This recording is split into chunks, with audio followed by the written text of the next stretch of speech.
Vanakkam, Namaskar.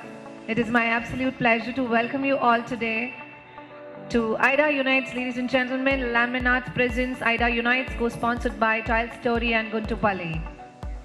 So once again, I send my heart and a warm welcome to one and all present here. आप सभी का मैं तहे दिल से हार्दिक हार्दिक स्वागत करना चाहूँगी. अनेवरियों मनबुडन वर्गेन वरवेद Kiren. So ladies and gentlemen, my name is Deepika Jain. I'm going to be your compere for the day. Well everyone, if we can quickly have you all on your seats, then I can proceed with our first session. So for the very new members, we would like to reintroduce what is AIDA all about, which is Architects and Interior Designers Association. AIDA is a network of architects and interior designers who have joined hands to share their experience and challenges in their own field. The group was founded by a very small group of young professionals who face difficulties with entrepreneurship, legalities, vendors, marketing, and other aspects of the work. We then soon realized that there were many others like them who needed a platform like this to exchange ideas and solutions. This network aims to help young and upcoming architects and interior designers to connect with each other for their needs and issues. So once again, a warm welcome to all our architects, designers, and most importantly, a warm welcome to all our sponsors for their incredible support and contribution. Without you all, this wouldn't have been possible. So can we have a huge round of applause, ladies and gentlemen? Let's begin this event, begin this day with loads of energy, loads of smiles and laughter. And since its inception, everyone, AIDA has experienced remarkable growth, starting with just 5 members, and the network has now expanded to include any guesses on how many registered professionals now? We started just with 5 members, and now AIDA has got how many registered professionals? Any guesses? And from the audience? 100? All right, any more guesses? Just a guess, you can just come on with your, whatever you think. 300, all right, okay. 500, ma'am. Oh, wow, nice. All right, everyone. So as I mentioned, we started just with 5 members, and the network has now expanded with 280 plus registered professionals. And can we have a thunderous round of applause for this? So this rapid growth is a testament to the network's ability to connect young and upcoming architects and interior designers, providing them with a platform to share their experience, exchange ideas, and finding solutions to the challenges they face in their work. So once again, a warm welcome everyone. And as they say, every beginning has to be positive and serene. On that note, we would like to start our day with a auspicious lamp lighting ceremony. And to do the honors, may I invite on the stage Mr. Shripal Munshi to kindly join us on the dais, Mr. Satish Ramdas, Mr. Vishal from Laminates, Mr. Tanish from Tile Story, and Mr. Rishabh from Guntupalli to kindly do the honors of joining on the dais. So can we have you all on the stage, please, to do the honors of lighting of the lamp. And our sponsors here joining on the dais.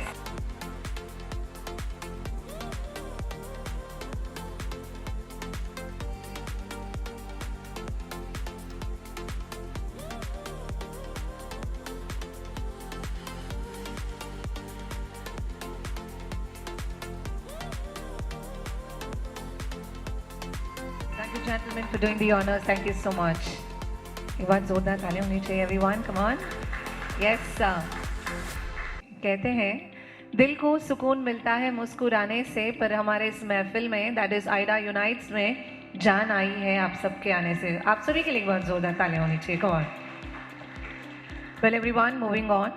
I would like to invite Mr. Mithun, who was born and brought up in Chennai and pursued an interior designing course at Dream Zone in Mylapore.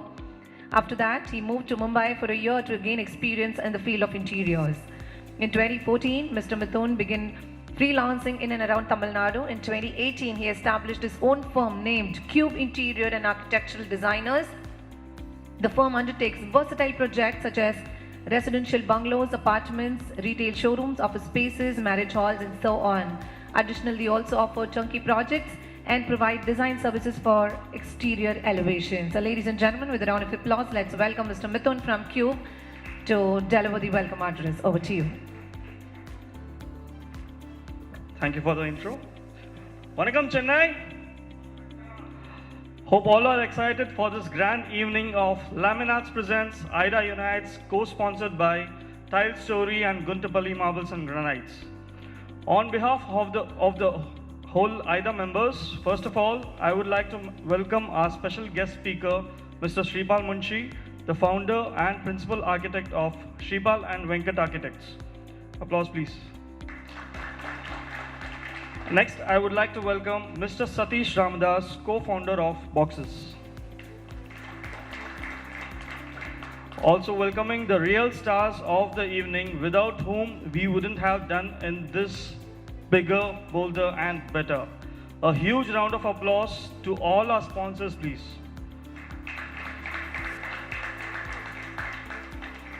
So last but not the least, well, of course, the lovely audience, the Aidans, who have hit a century in terms of the registration today.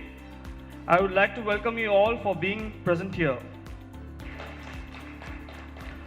So shortly, I'll just brief a few insights about AIDA with you all. What is AIDA? Architects and Interior Designers Association. Who is AIDA for? AIDA is a platform that caters to both students and professionals in the community. It offers a range of opportunities for freshers to find the right inspiration for the internships and training programs. At the same time, it provides experienced individuals with access of fresh and young talent who can bring new dynamics to their firms. In short, AIDA is a versatile platform that serves the needs of students, freshers, freelancers, and design firms alike. So what we do in AIDA? In a professional context, we foster a culture of collaboration and knowledge sharing. We strive to assist one another by exchanging vendor connections to ensure the best pricing. Additionally, we share our skilled labor connections to optimize output quality. We actively engage in collaborations of all scales and have numerous exciting projects in the pipeline. Let's keep the curiosity alive and continue to explore new possibilities together. So how it started? So a few friends came up with a new idea of starting a forum where we could help each other instantly. That's how the whole idea began. We formed a WhatsApp group and had a roller coaster ride throughout. So today we are here celebrating our 4 years with 280 plus registered members and friends. Thanks to everyone for all your support. United we stand, we are AIDA. Let's have a huge round of applause. Over to the MC. Thank you. Thank you so much for the energetic and the warmest welcome, everyone. All right, so moving on, there's a very beautiful saying which says, speed is calculated miles per hour, but a lifetime is calculated miles per hour. So let's start this beautiful event with the first presentation coming your way, ladies and gentlemen. So to talk about these personalities, I would like to welcome Mr. Tanish and Mr. Ritik from the co-founders of Tile Story. Is the ultimate solution for all your tiling needs, whether you need flooring tiles, large slab tiles, bathroom tiles, or imported tiles. We have them all, they have them all and more. Our designer tiles, Moroccan tiles, elevation and parking tiles will transform your spaces into stunning works of art. So ladies and gentlemen, join me in welcoming Mr. Tanish and Mr. Ritik from Tile Story, our co-sponsors. With a huge round of applause, everyone. Good evening, everyone. So I'm Tanish here, co-founder of Tile Story. Hello, good evening. I am Ritik here from Tile Story. Yeah. So we have come up with the latest collection of premium designer tiles in the city of Nungambakkam. Basically, we deal with all flooring tiles, imported tiles, bathroom tiles, and let's begin. Yeah. So these are the flooring options basically where we deal with the 8x4 tiles, 6x4 tiles, 5x2.5, 2x4s, anywhere you can use it as like a concept. So yeah, these are the bathroom tiles where we're dealing with multi-colors, whether you need a matte finish or a glossy or a marble texture or a cementum finishes, we have it all. So now, so it's a plain bathroom. So every architect will theme like we have a plain, every client will wall like some highlighter on the shower area or a backsplash area. So So we can plan for something like this. Basically, these are the pastel highlight survey tiles where you can plan anywhere for the walls or the floorings. We have matte finishes available for those are anti-skid for the floorings and can be vitrified quality. Yeah. So these are the mosaic KitKat tiles basically, where you can use it as a like a KitKat mosaic, basically to be on a fluted tone, and you can plan it on the for the floor walls alone. These are the mosaic glass tiles where you can plan for a minimalistic area. So how do you plan is like basically you can use it either on a shower area wall or behind your mirror in a bathroom or a kitchen backsplash, or like somewhere in a niche area in a bathroom where you can use it up nicely. So these are some geometric finish tiles in different shapes and different shines. These are like some European collections, basically on Indian tiles also we have come up. So these are the Moroccan collections basically, where you can use it for the floorings, either on the walls, on the backsplash area. We have them all. So these are the tropical collections too, which are all trendy now. Like people prefer some tropical collections basically. Like these are the products where you can have 8 inches by 8 inches, where you're gonna go on a continuous design or either at a random tone. Yeah, that's it. You're done. Thank you. Can we have a round of applause once again? And we are extremely thankful and grateful for all your support and contribution for AIDA Unites. And on this momentous occasion, I would like to invite Mr. Pavan from IK Klasava to kindly join us, our momentous sponsor, to kindly felicitate our Mr. Tanish and Mr. Ritik from Tile Story, everyone.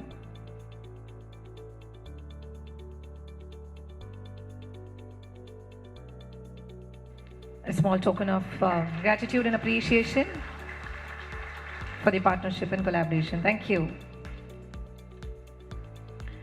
All right, everyone. On that note, to our Gunjapali Marbles and Granites, which is a retailer of high-quality marbles and granite products in Chennai, Tamil Nadu. They offer a wide range of white marbles, white granite, marble stone, full floor tiles, and cladding stone for various applications such as flooring, countertops, wall cladding, and landscaping. Gunjapali Marbles and Granites is a trusted name in the industry, and they have the large showroom in Injambakam, ECR.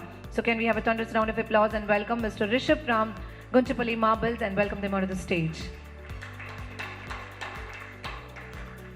Mr. Rishabh, can we have you? Sir, once again, I request Mr. Pavan to please join us, our momentous sponsor. Our wonderful co-sponsor, extremely thankful for all your support. Thank you.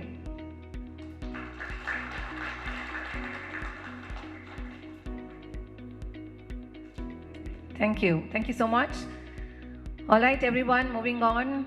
I feel we are very calm, composed. Where is the energy, everyone? Can we have a little bit of energy? Yes? All right, everyone, can I have all your hands up in the air? Come on, everyone, hands up. Yes, that's the spirit. Because coming up, we have a very energetic guest speaker for the day. And for that, I want to set the tone for the evening, because everybody is super silent and so calm and composed. So let's have that zeal and enthusiasm. Yeah? Everybody, hands up in the air. Yes, lovely. It's a very simple thing which I really want all of you to do. On the count of one clap. On the count of two, we are clapping twice. On the count of three, we all are shouting, saying AIDA. Great? Good to go? At three, we all together shout and say AIDA Unites or AIDA, whatever works. Yeah? So we say AIDA. Yes, everyone, one. Let's go with the sync. One. We can even be a bit more louder. Everybody at the back, I'm not seeing all of you clapping. One. Two.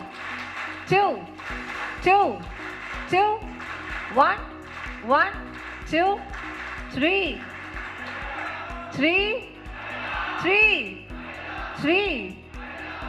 Lovely. Thank you so much. And on this energetic note, I would like to welcome our guest speaker, ladies and gentlemen, Mr. Satish Ramdas, the co-founder of Box, a secure-backed startup that automates the design and construction process for architects, interior designers, and builders. He has a background in computer science engineering from CEG Guindy, and he's worked as a tech lead at Oracle, Microsoft, and WeGrow.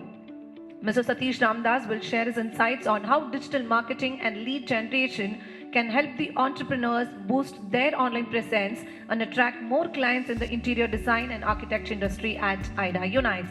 So, with a thunderous round of applause, can we all join our hands together and welcome Mr. Satish Ramdas, our co-founder of Box. Over to you, sir. Thank you. Thanks very much for having me here. continuing to what she said, right? Just let me set the context by telling you guys a little bit about me, what I do. So first of all, I'm not a digital marketer, and I'm not an architect or a designer. So what am I doing here? I'm the kind of oddball here, right? So 6 years back, I was working as a software engineer in Microsoft and then Wigwit. And for very different reasons, we came to Chennai to start a business. One thing led to another, and then we came into a business which was kind of a design build for mid-segment markets. Our company name is called Zenterior. So what we realized there was that we had a superb execution, but end of the day, whatever projects that we did wasn't that great, as in like the look wasn't that great. Reason was that we didn't have any sense of design. We were simply like contractors trying to project ourselves as design build companies. So then what we did is that we kind of pivoted this company to a new company called Boxes, which is like 14 months old now. So we are funded by Sequoia. So what we do is that we help architects and designers build things very quickly, right? So with that in the context, let's get into the presentation, right? So this is what AIDA told me: generating inquiries through digital marketing for interior designers and architects. So I looked into this and then I asked myself, "Kandipa nammalaala panna mudiyuma adha namakku theriyuma indha alavukku appdinu solittu." Then I realized that kandipa mudiyadhu appdinu solittu. So what I did is that I changed the topic. So the topic now is that a digital marketing recipe for interior designers and architects. Then I took a hard look at myself and then I said, like, can I do justice to this particular topic? Yoshipata, then I'm not so sure. So I changed the topic. So a digital marketing recipe for beginner architects and designers. Okay, so don't expect too much out of it. It's going to be slightly a little bit of a beginner level content. So yeah, here it goes, right? So there is a fair warning. As I said, like this is only a content for the beginners. Let me just read out like whatever I have written there. This content may be boring if you are a well-established business or if you are a professional digital marketer, right? It may be boring, incredibly boring. Most of this content is gathered from different sources. None of these is my original. These are coming from different learnings that I had over a period of time. And third is that we are going to use QR code at a couple of places. So it would be nice if you guys can scan and then maybe we'll just engage with you guys. It might be a little engaging instead of just me talking all the way again and again and again, right? So with that out of the way, let's get into the next topic. Okay, everybody has a story, right? I told a little bit about myself to you guys, and I would like to understand a little bit about the audience. So what do you guys do, whether you guys market, do you guys want to grow your business, or you guys settle, right? So we can do this using a small nifty method. There is a small tool that we use. We'll try it. Maybe you guys grab your cell phone. So I'm going to flash a QR code here. You can simply scan it. Collectively, we can answer some questions so that all of the people know like who all are present here, right? So just go ahead and scan this. Let me know like if you have any difficulty in scanning. If you're not able to scan for whatever reason, what you can do is that you can go to www.menti.com and then it will ask for a code and then 67423036 is the code. So let me know like once you guys are done. So if you guys need some help, let me know. Yeah, it'll be there. Yeah, you'll see a blank page, right? So what does it say? A little bit about you. Yeah, you'll see a landing page, say a little bit about you. We'll just go into the questions. Everybody in? Got it? Okay, let's go. So first question, what's your name? Maybe just type in your name there. We will see all the names here so that people know like who all have come in. We'll get a sense of like the list of people here. Okay, Vicky Jane, awesome. Got it. Come on, there are a lot more people in the crowd. Doesn't mean like you have to be a designer or an architect. You can just punch in your name. We'll see like who all are here. So you may figure out like some friends are there which you haven't noticed. Okie dokie. So more people punching in. Okay, awesome.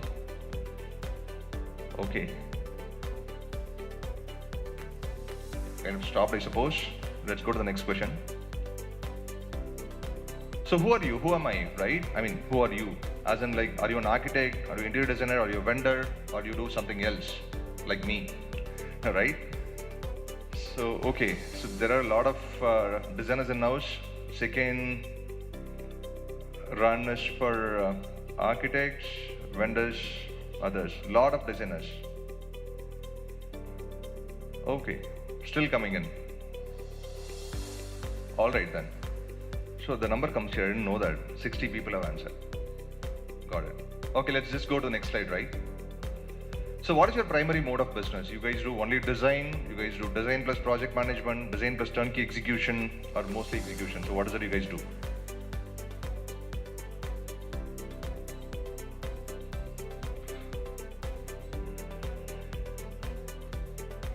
Okay, design plus turnkey execution goes first. Only design lacks a lot actually. Mostly execution only one. Okay, fair enough. 27. All right. Let's go to the next slide, right? So my primary mode of marketing is, so what do you guys do? You guys do Facebook marketing, Instagram marketing, Google, other mediums. I don't market, only references. So I'm not sure whether it is good or bad. That green line going upwards and upwards, right? What does it mean? Sorry? Red, right? right. Thank you. So some people may say that, hey, I have a lot of business coming in, I don't even have to market, so what are you guys telling me? So that could be one of the thought process, but okay, got it. That's good to hear. Thank you. Okay, a lot of people don't do marketing. I think there could be a variety of reasons. Maybe I'll try to fill in a little bit about like how we did stuff as somebody who didn't know anything about marketing. Let's see. Okay, next thing. So I do digital marketing using a freelancer, in-house team, digital marketing agency. I do it myself. Wow, who all come in the last yellow, right? Show of hands. Awesome, guys. Got it. Agency, in-house team, freelancer. Okay. Okay, let's go to the next slide. So I'm trying to, what is the status that you guys are currently in, right? Are you guys trying to start digital marketing, improve your current campaigns? You get leads, but conversion is not happening. You want to guys improve conversions, right? You get orders, but supply is a problem. I'm all set. So the fourth was done for some other purpose. I think I got, it's not supposed to be here, but it's good to know that people are there.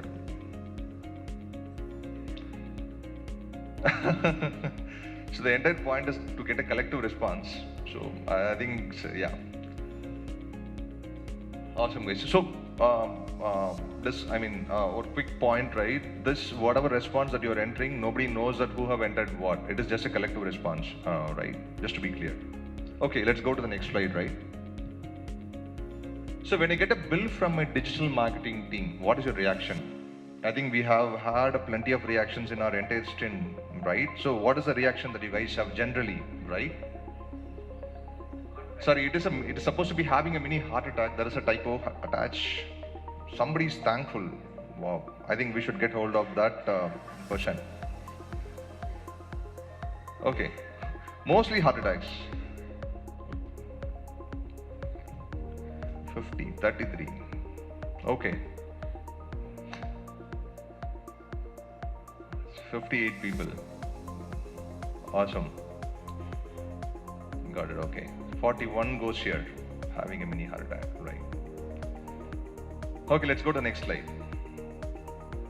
So my website looks like, does your website look great?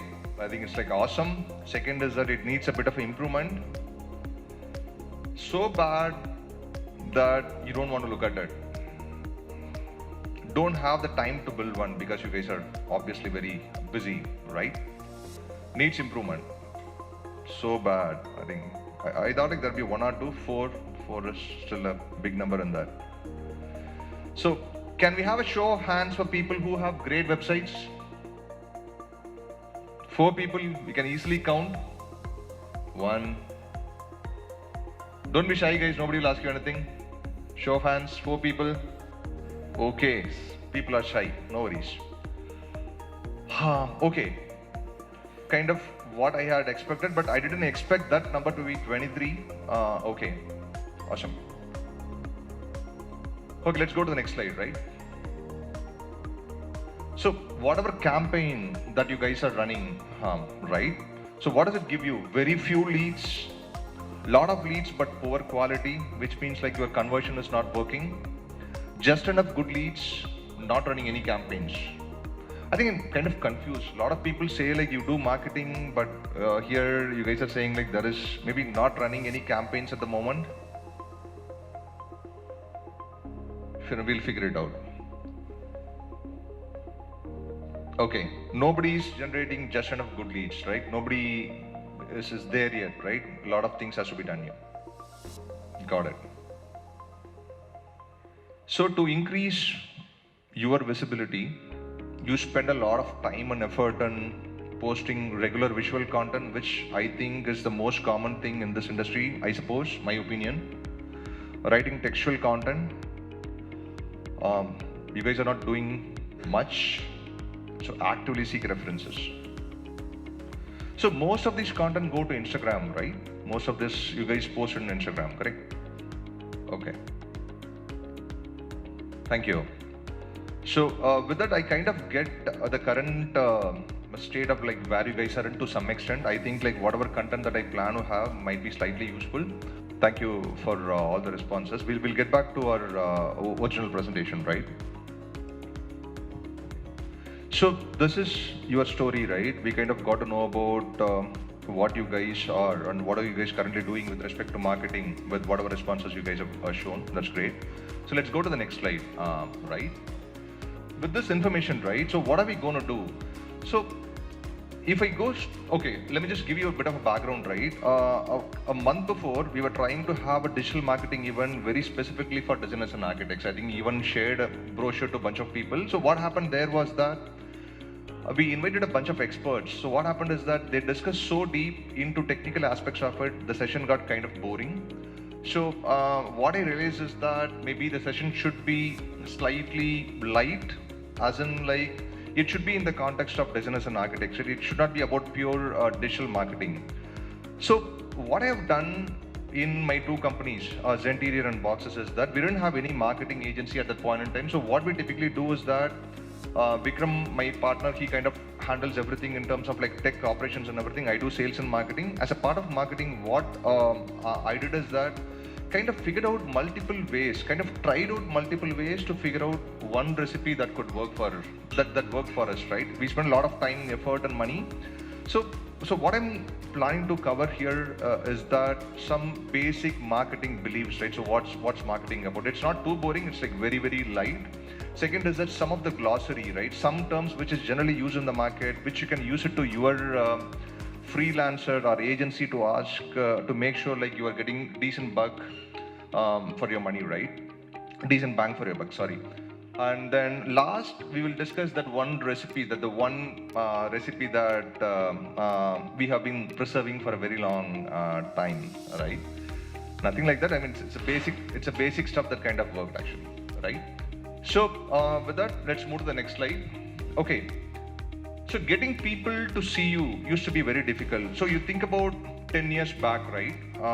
Whenever there is not so much of internet, so much of social media, what happened is that, let's say you are an architect, you are working out of Chennai, you are very good at what you do, but you're not able to reach out to enough people, right? So if you have a lot of money, a lot of big companies, what they did is that they used hoardings, they used newspaper brochures, they sponsored in stalls like this, which generally takes a lot of money. But people who do like small business, it's something that they cannot afford, right? So being in front of somebody who's your potential customers used to be very, very difficult. So then what happened, right? So what is the good news, right? With the penetration of internet, social media, marketing, and especially geo penetration, which kind of pushes up the mobile market, right? So what happened is that you're just a click away. right?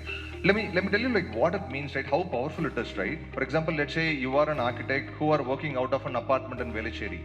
You don't have a board, you don't have a brand, right? So what you can do is that you can be in front of somebody who's constructing a villa in Theni, or who's trying to furnish an apartment in Bangalore, right? Wherever they are in India, even overseas, right? Wherever they are, using digital marketing, you are just one click away from all the potential customers, right? Think about this, right? You are kind of depending only on your own circles. Now with the arrival of digital marketing, and if you're able to do it correctly, right, you are able to reach anybody in just one click, right? So with every good news, right, there is an evil sibling. So it becomes very powerful. So what does it mean for you, right? So what is the bad news here, right? Everyone is just a click away. Very similar to the way that you are just a click away. All the people very similar to you, right? They are just a click away. What it means is that, let's say you are an architect who are in Velicheri, who are trying to present yourself in front of multiple people all across different places, right? There are hundreds of other people very similar to you who's sitting in Madurai, who's sitting in some other place. They're also trying to compete with you to get that particular attention, right? So with the advent of digital marketing, what has happened is that everybody kind of try to get the attention of your potential customers, right? So with that in the context, so what happens, right? So how do we go about it, right? So let's say you hire a very good marketer, right? You pay him a lot of money. He sincerely wants to improve your business or grow your business, right? But he would not be able to help you if your product is undifferentiated, right? So you are building something, either a product or a service. If it is not differentiated enough, right, you're going to compete with a lot of other people pitching the same product and service, right? So put yourself in the shoes of your customer, right? Let's say you are furnishing a home. Let's say you are offering furnishing services to a bunch of customers, right? So what you do is that you run an ad in either Instagram or Facebook. You tell that you are furnishing. Your furnishing looks awesome, right? As a customer, what I receive is that I get almost similar kind of ads from 100 different companies. Who do you even click, right? So if your product is undifferentiated, right, it becomes very difficult to get the attention of a customer, which means like they will not click your ads, they will not engage with your ads, and you wouldn't be able to generate leads, which means like you're going to spend a lot of money, correct? So first point is that you are not able to build a undifferentiated product, it becomes a problem. Second point is that there is a very powerful thing called targeting, right? Both theoretically and within the Facebook or Instagram. So what it means is that, let's say you come up with a particular ad. You are saying, I'm going to furnish 2-bedroom apartments for 4 lakh rupees, whatever number, let's say 4 lakh rupees, right? So who do you send the ads to?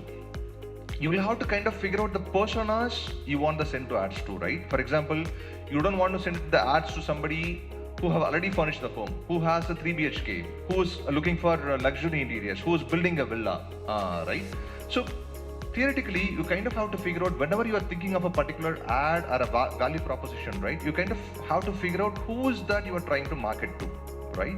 Only if you are clear, your ad would make sense. You'll be able to see some decent returns. Of course, once you are able to principally come up with what is the set of people that you want to target to, right, then you can use Facebook or Instagram to just target to the specific set of people, and then your returns are going to be a little better, right? So targeting is very, very important. Without targeting, generally what happens is that people tend to generate a lot of inquiries, but the quality is not very good, or they're not able to get the right inquiries, which means that they will end up spending a lot of time and money than expected, right? So what do we do, right? So these are the problems. Everybody is competing with you, and then you have to target correctly. All those things are there. It becomes so much of a challenge right now. So what do you do, right? So the basic high-level thing anybody in the world will tell to any company is that you have to build something unique, right? So a great guy once told that competition is only for losers, correct? It is not an offensive term. It means that if you're competing with the same value prop, then you will have to eventually compete with money, which will be the way to the bottom, right? So you'll have to build something unique. So let me just tell us a little bit of context about what we did whenever we started Zenterior or Boxers, right? Zenterior was a very small company, right? So we didn't do very well at all. To be very fair, we didn't do very well at all. But principally what we wanted to do is that we want to give something in the market that is not better, that is different from the market. We weren't able to provide anything better than the market. I think you guys are, the market was already doing a very good job, right? We weren't able to provide anything better, but we tried to offer something different. What difference we tried to offer? So we said that in all our ads and ad copies, right? What we said is that it is 100% in control of the customer. For example, we offer a quotation service where customers can do a quotation by themselves. We offer a design software which customer uses to kind of customize the color, customize the quotation and everything, right? So in principle, what happened is that we were able to generate good leads with a very decent amount of money, and then the conversion was better. Of course, all the customers did not come to us, right? There are a lot of customers. Of course, we are able to focus a very niche segment of customers who came to us and gave a lot of leads, which kind of converted better. So build something unique, right? Second is that, let's say, see, to be very practical, right? So we have already started the business. We are already in the domain for like 5-10 years. So what is that we are able to do different right now? So what I would suggest is that if that is the case, at least try to tell something that is unique about your positioning, right? Maybe some examples could be, let's say, you guys are somebody does a very good PU design, PU work, or you guys are supplying rattan shutters, or if you guys are delivering something in 40 days. So it could be anything, right? So a bigger example could be, let's say, take Homelane, right? They offer like very templatized design, but they are a very big company, right? So what did they say? They said like, they were doing everything that the market was doing, but they very specifically said like, I will give you 45 days delivery, otherwise I'll pay you rent. Right? See, this everybody was doing, right? But it became a punchline to a lot of people, right? A lot of people were able to remember Homelane like very easily, right? Because they kind of tell something that entire market is doing, they kind of sliced up a particular value prop and they kind of pushed it into the market, right? Even if you're not able to do something very unique, right? So what we can do is that we can try to figure out something that is unique and then just push it to the customers, right? So next thing is that once you're able to build something unique or able to tell something unique, right? So what we can do is that it has to be kind of packaged correctly. What do we mean by that is that, let's say design, right? Design is a very subjective service, right? When you go and tell people or when you try to market yourselves in the internet, right?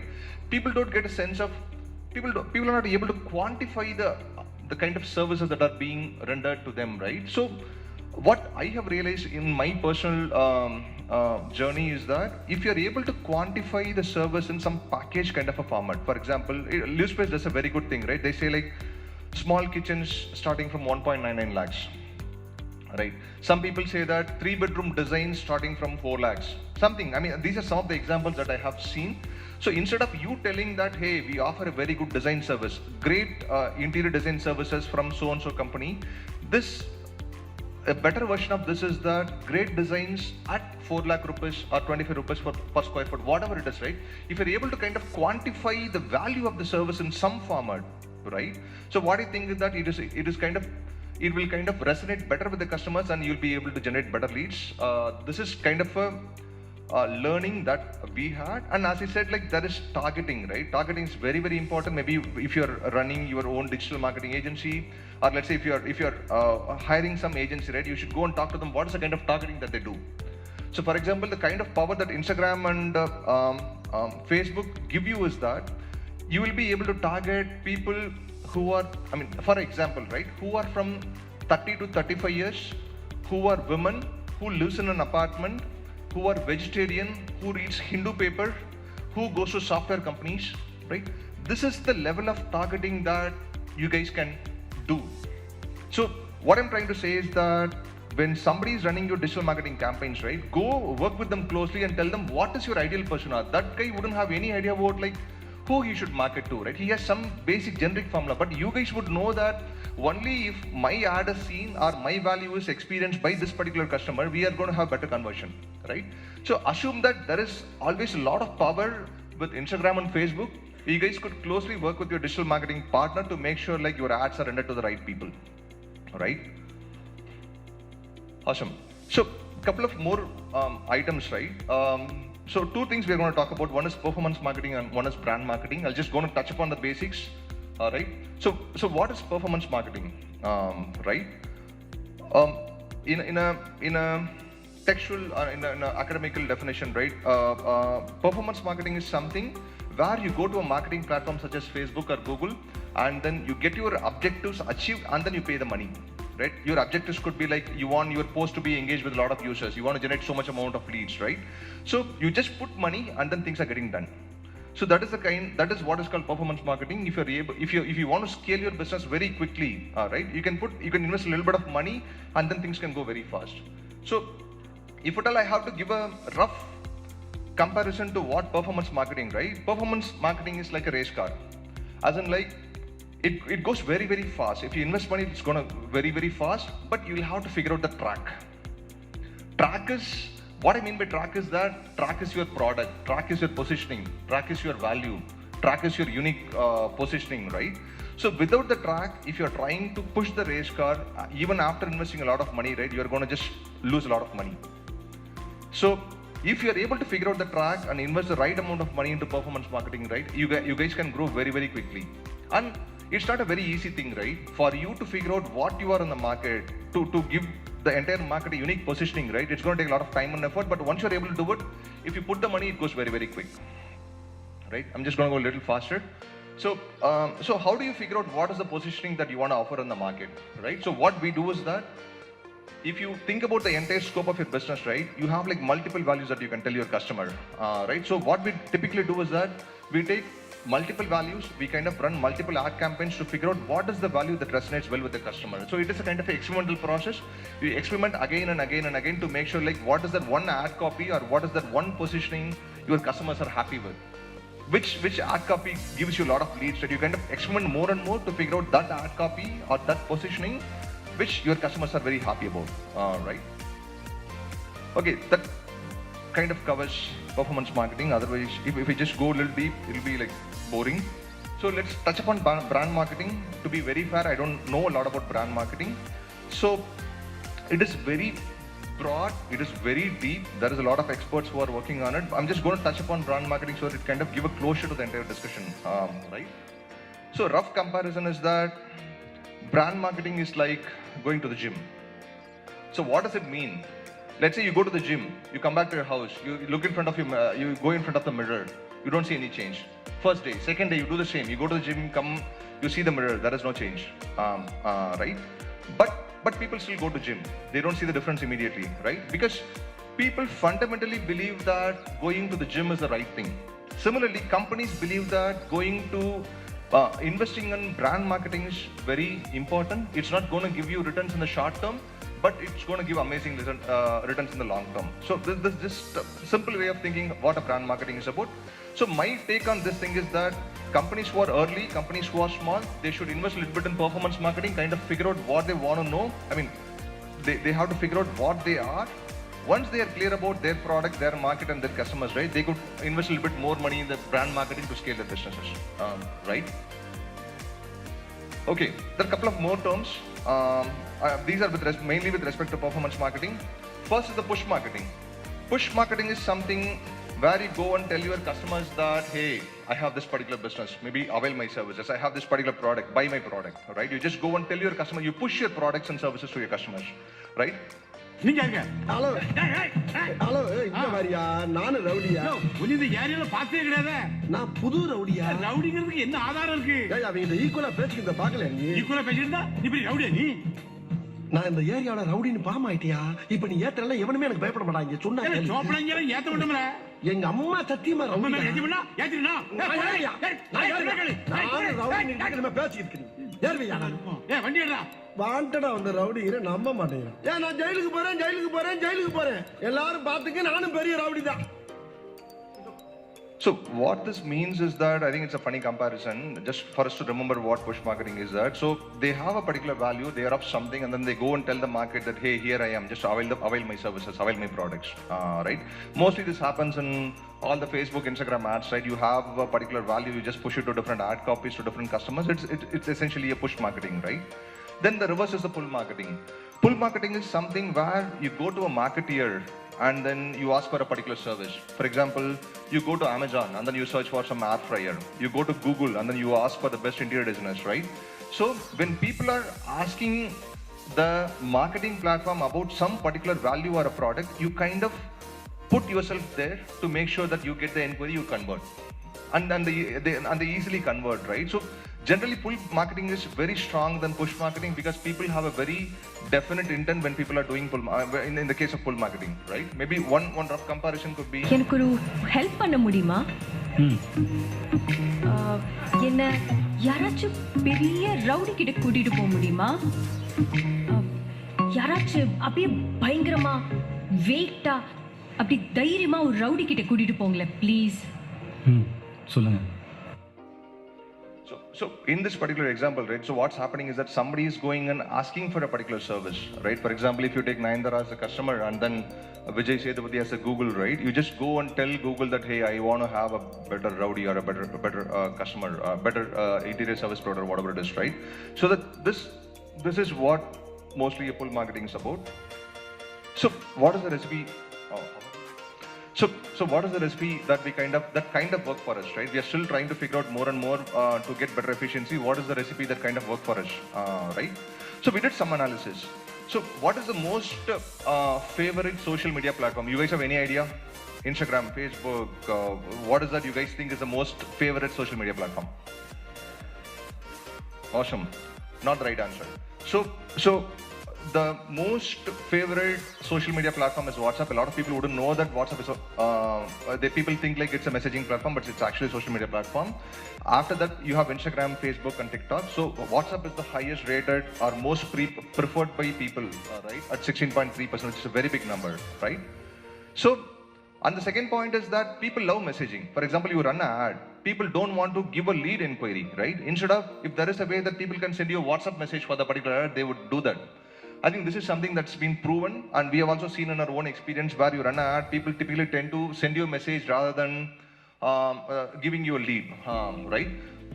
Putting these, right, so what we did for boxes, all right, I'll just tell you what boxes is. We are a manufacturing platform for architects and designers.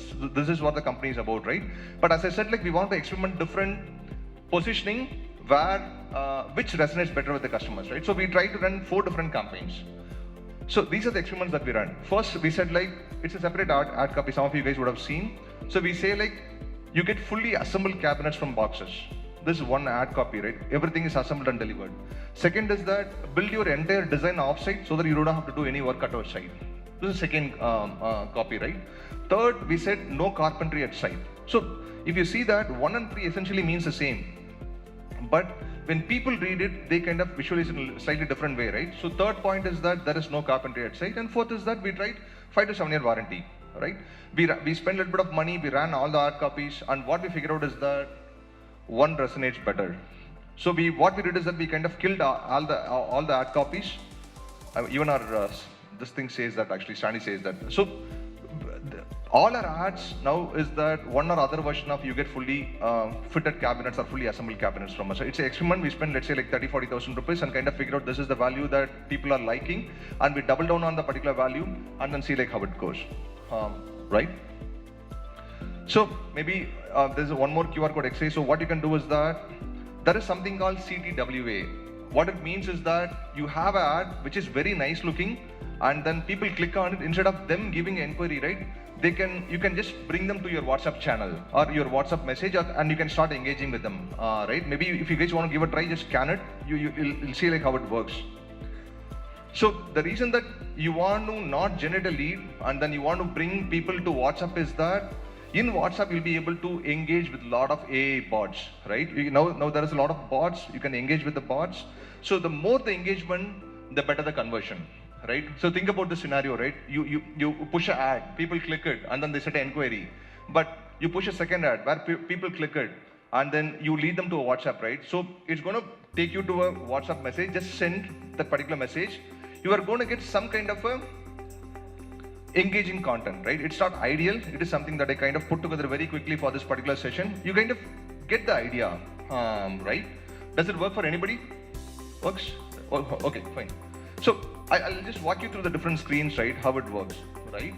For example, let's say when you scan the QR code or when you click an ad, right, it will say like, I'd like to know more about boxes. You say like, welcome to boxes. And then you say, who are you? Because when you get it, you don't get a lot of information, right? You say, who are you? Architect, designer, builder, end customer. You say like, I'm an architect. And then so these are automated. You're not doing anything manually, right? There are softwares for it, which are very simple to use. We use something called Galabox. You can have your marketing agents use the same. And then what is that you want to know? And then they say like, hey, I want to get an estimate for your project, for a particular project. And then what you do is that you say like, you update your floor plan. People send a floor plan. And then you say like, thanks for the information, we'll get back to you quickly. Right? This is a very simple flow, right? So think about it. Let's say there is an ad where people come and give their phone number and their name. Think about that particular scenario, or think about a scenario where people are coming to WhatsApp, you're kind of engaging with a lot of questions. They try to understand a little bit about you, you understand a little bit about them. At the end of it, right, when you just actually go and talk to them, right, the conversion is a lot better. So this seems very simple, but it's a very powerful phenomenon, right? You kind of engage with the audience whenever you are generating inquiries, right? Let's say the second one, for example, somebody is coming to boxes and they say they are a builder. You can have a very related question, right? So what is it you like to know? They're asking for bulk orders. And then we say like, okay, please leave your number and we'll get back to you. And then they enter a number which is incorrect. You have a way in which like you tell like, hey, this number is incorrect, and then you get the right number, right? This doesn't happen in leads mostly, right? You get the right numbers and then you say like, okay, we'll get back to you, right? So these are ways in which like you can have engagement with your customers whenever you're generating leads, which becomes a very powerful thing to do, right? Okay, last slide, a sample engagement model for your business. What is that I think could work for you? It is something that is basic that I put together. You can just build on top of it. For example, let's say you run an ad, people click it. Let's say, welcome to ABC Design. What do you like? Furnish my new home, renovate my home. People click on furnish my home. And then you are asking, it's apartment, villa, or studio. And then you're asking for the location. And then they say AIDA. And this is the tick which is done by customers, right? And then you're asking for the budget. They are saying like 5 to 10 lakh rupees. So what you can do is that you can just prompt them with a little bit of options with that particular budget, and then you say like, hey, for that particular budget, we can give you these kind of designs. What is that one that you want? They say like, traditional design. And then you can ask like, what is it they want to do? For example, they want to understand the pricing about finishes or finished projects, whatever it is, right? They click something, and then you click something. So the point is that you're kind of engaging with the customer, and they're already hooked to you, right? Instead of you just generating a lead and then calling them after 2 days. So this is something that is very simple, right? You kind of pretty much engage with the customer at scale. Think about it, right? Let's say you go and meet with the customer. What is the kind of questions that they ask? And then what's the kind of responses that you give, right? So what you can do is that you can do everything in scale. As in like, you will be able to talk to 100 customers almost like as you would do in person, right? If you're able to crack it, I think we are still yet to crack it actually. If you're able to crack it, I think like you'll be in a very great position. And that's all. Thank you very much. Everyone, can we have a thunderous round of applause for our guest speaker, Mr. Satish Ramdas? And trust me, it was, thank you so much for such a thoughtful presentation and for sharing your valuable insight. It had been really interactive and super informative. Once again, I hope you all enjoyed. A round of applause. And on that note, I would request once again Mr. Pavan from IK Classified to please join us to hand over a memento as a token of gratitude and appreciation for being a part of AIDA Unites. Once again, a big hand, everyone. Thank you so much, sir. Next, coming your way, I would like to invite, so this is someone who's really special because very important, title sponsor. Laminates is a Tamil Nadu-based company that specializes in supplying laminates, veneers and decorative surfaces. The company was established in 2012 and started with laminates. In 2019, they expanded the product line to include decoratives. Laminates has its own manufacturing facility for laminates and can customize them according to their customer needs. They are one among the largest distributors of decorative surfaces in Tamil Nadu and represent renowned brands. So they aim at 2025 to expand their presence in Karnataka, Andhra Pradesh and Kerala. So join me in welcoming Mr. Vishal Bansal from Lemon Arts to please join us to give a small presentation. Everyone can we hear it for our title sponsor, Lemon Arts, once again. Hey everyone, thank you AIDA for giving me the opportunity. I founded this firm with my partner Mr. Sanjay Nahata of Shiv Shakti Group in the year 2012. He's a renowned industrialist in the decorative industry. What we basically do in laminates is we do customization of laminates as per the requirement of the customer. We have our product range displayed in over 350 centers throughout Tamil Nadu. Growth timeline, growth like this. In 2012 we began. 2017 we opened our first experience center. 2021 we entered into decorative fields and veneers, and 2022 we opened a new experience center designed by Mr. Akshay Jain of 2000 square feet. I would quickly like to introduce my team. Mr. Govind, who is sales head Tamil Nadu. Mr. Pavan, who take care of North Tamil Nadu and Pondicherry. Our operations head, Mr. Adarsh Jain, and our store manager, Mr. Amit Mandari. Without them, this won't be possible. Thank you, guys.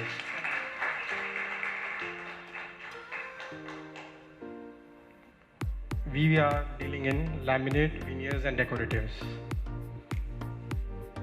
And we are distributors for Zurich, Bellador, Lux, and Ultimo throughout Tamil Nadu. Laminates are basically divided in three categories: a paper-based laminate, PVC laminates, and acrylic laminates. This is how the veneer is manufactured.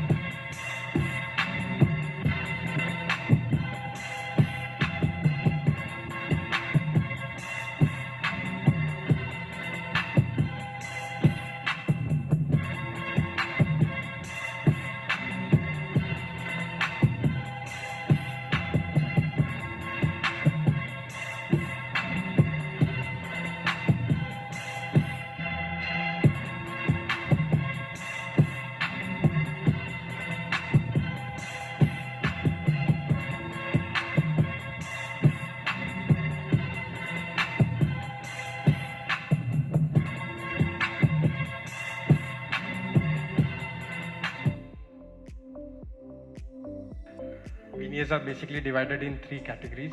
These are natural veneers, dyed, hybrid, and exotic veneers. Yeah, exotic veneers comes with a metallic touch in it. We also deal in decoratives. We have louvers, charcoal panels, alabaster sheet, and velvet panels. This is our vision. We have recently collaborated with a Spanish company called Chennai Veneers. We have taken exclusive distributionship. Our products will be displayed very soon, maybe next week in Chennai. We have extended reach. We are trying to reach Kerala, Andhra by 2025, and we have an unmatched inventory of 1 lakh sheets, which makes us the largest inventory holder in Tamil Nadu. The client testimonials. All right, everyone, can we have a huge round of applause? Hello everyone, I'm Piyush Chandalia from Solve Design Studio. It gives me immense pleasure to take the benefit of this platform and share a few kind words about Mr. Vishal from Laminarts. I've been knowing him from quite a long time and I'm happy that he scaled up to this level. I'm sure that this showroom in Chule is just the beginning for him. Well, the best part about Vishal, what I feel, is that he might have thousands of options in his showroom, but when me and my clients go to him and ask him that, Bhaiya, please give me your best choice, he presents us 5, and you know what? Most of the times, all my clients have selected from those 5 choices he provides. So he makes sure that the interior designer's taste is registered with him and the client's choice is also respected. Well, it's not about how many products what you have, but it's about the right product what you suggest, and that's the best part what I get from Vishal. Thank you, Vishal, for always being with us, and our support is going to be with you for a real long time.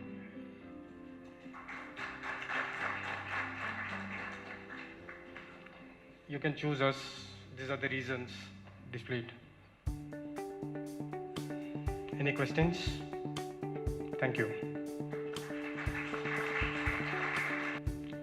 I would now request Mr. Shripal Munshi sir to come on the stage and inaugurate our 2 new products which are launching today in AIDA.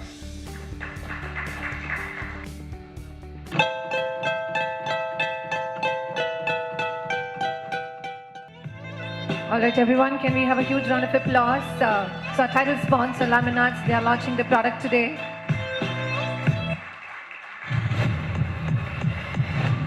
By our guest speaker and guest for the day, Mr. Shripal Munshi, sir.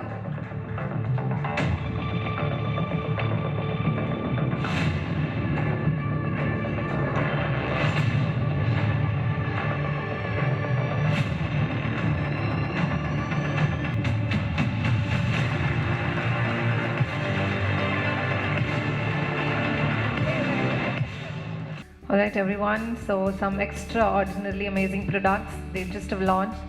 Can we have the card list? So we have a small audiovisual coming up your way about the launched products. So can we have a look, please?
Round of applause. I hope you all enjoyed, and let's all applaud and congratulate on their newly launched products. Congratulations, sir. And on this note, I would like to invite once again Mr. Pavan from IK Klasova to please join us, our memento sponsor, everyone, to felicitate Mr. Vikash Bansal from Laminates.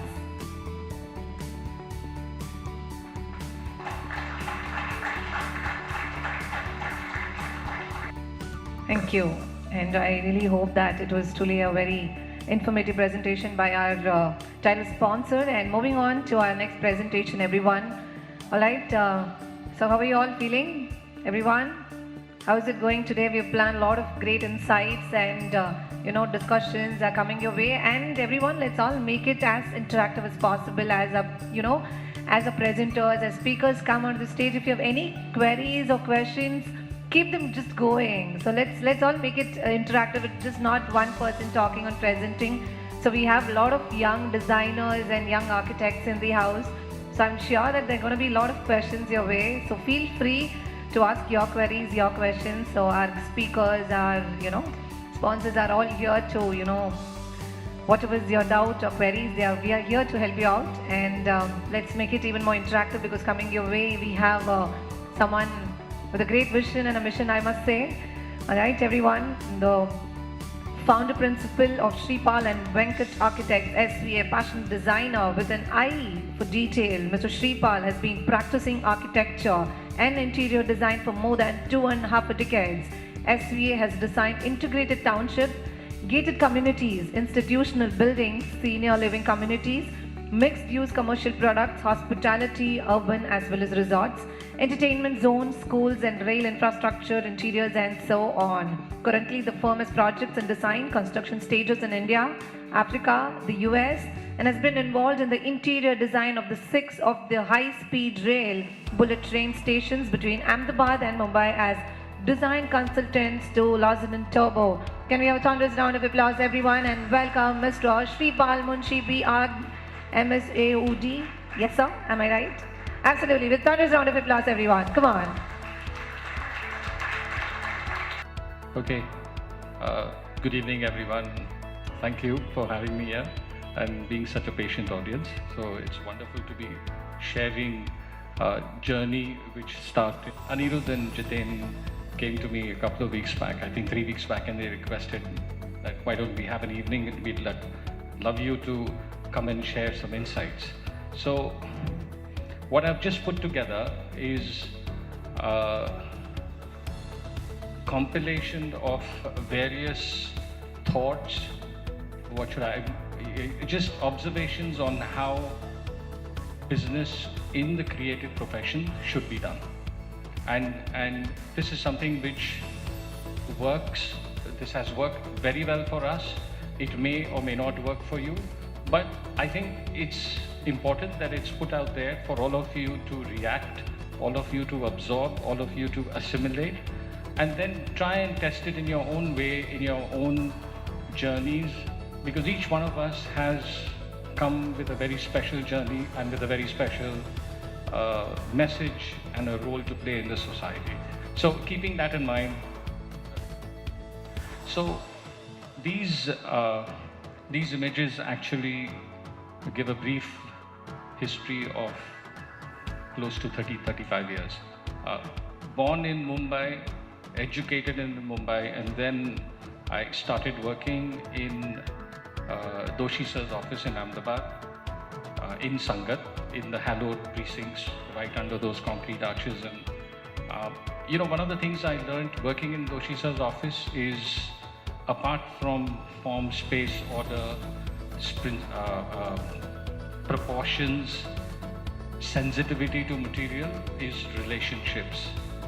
And amazingly, the friends I made during those years are still friends even now. Colleagues that I worked with, we are still in touch. We've got at least 3 or 4 WhatsApp groups from various, in the 2 years that I was there in Doshi's office, in the various projects that we worked together. And, detailing is something that you are born with. No one can teach you that. You either have to be sensitive and gifted and intuitive, or you are not. And it is important that you realize that very early in your careers, that this is for you or this is not for you. Because no point in trying to put a square peg in a round hole.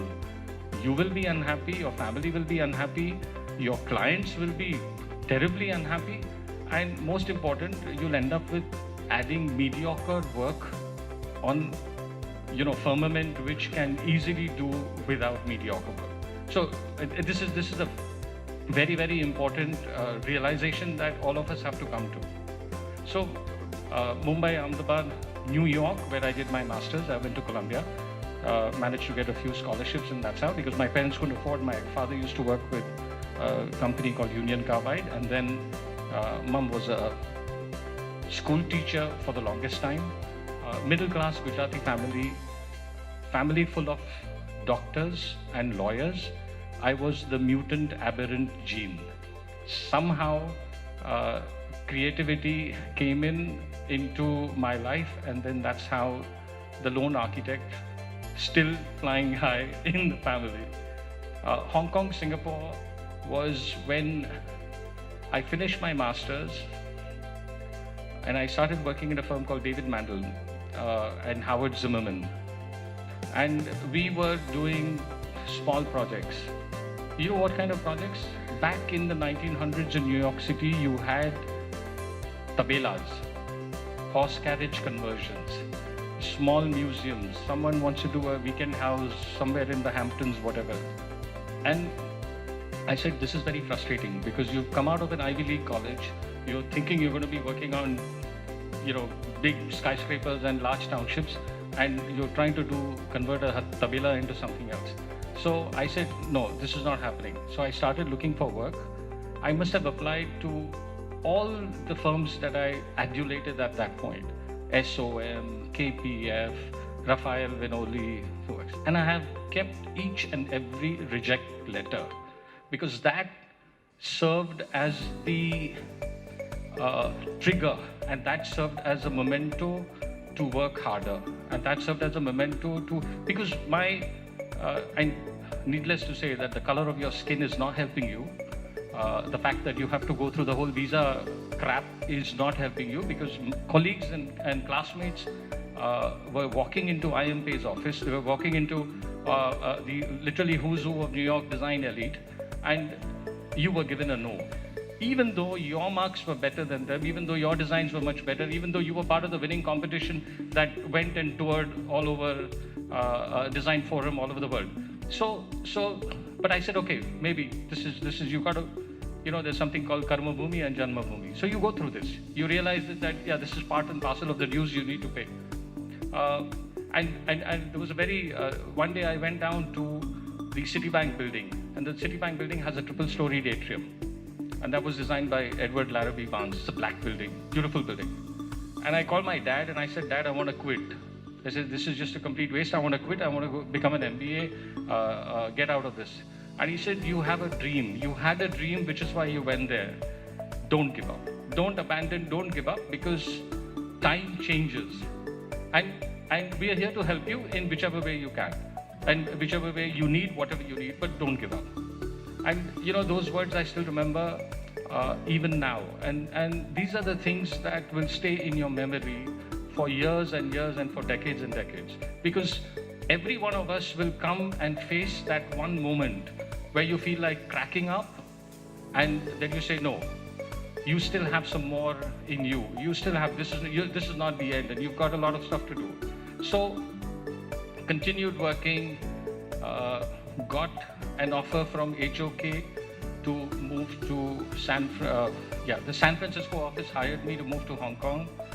Landed up in Hong Kong, stayed in a service apartment in mid-levels, which was roughly 25,000 Hong Kong dollars a month, rental paid by the company. I was on top of the world. And then 1997, financial crash happened. From 365 people, we were getting laid off in batches of 60. I felt like a Jewish prisoner in a concentration camp.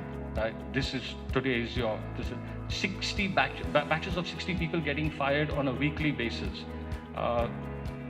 Finally, I said, okay, you can go back or see what you can make out of your life. So I applied to Urban Redevelopment Authority in Singapore. They offered me a job, but they also offered me a 5-year bond. And I said, I'm not going to be a slave to anyone. I'm not signing any bonded labor kind of shit. Thank you very much. RMJM, condescending brits that they were, but at the same time, in all fairness, they said, okay, we'll take you on, but we're going to start you right at the bottom because we do not recognize your degree, and you should have stayed long enough in the US to get registered and become an AIA, this thing. So we'll take you on because you seem to be walking the talk and you seem to be this thing, and we think we'll be able to work with you. And that's how my journey started at Ramjam. Worked with them right from the bottom till 2007. Headed their India projects for almost 5 years. They wanted me to become a director and move to India to continue marketing, and I said, no, you set up a design studio, we are on. I'm not here to do your marketing, get your dollars, and then one fine day you're going to dump us. And they said, no, we don't think Indian design is mature yet. I said, you're going to miss out on a lot of things. And sure enough, almost every single skyscraper that you see in Lower Parel today, starting from the Callison, from Blue, India Bulls Blue, to all the way down, they were offered and they rejected. And the project went to someone else. So, it's all about timing. It's all about realizing when you should stay on top of your ego and when you should not. And I was an observer because I was the Indian face next to the foreigners. And these people, and I used to tell my directors, I said, Ross, you're making a mistake. I said, David, take this project. And they used to laugh at the Indian surnames. They used to have a very sarcastic this thing on who are these guys? I mean, they're not even, we can't even find their profile in Dun and Bradstreet, which is your financial due diligence.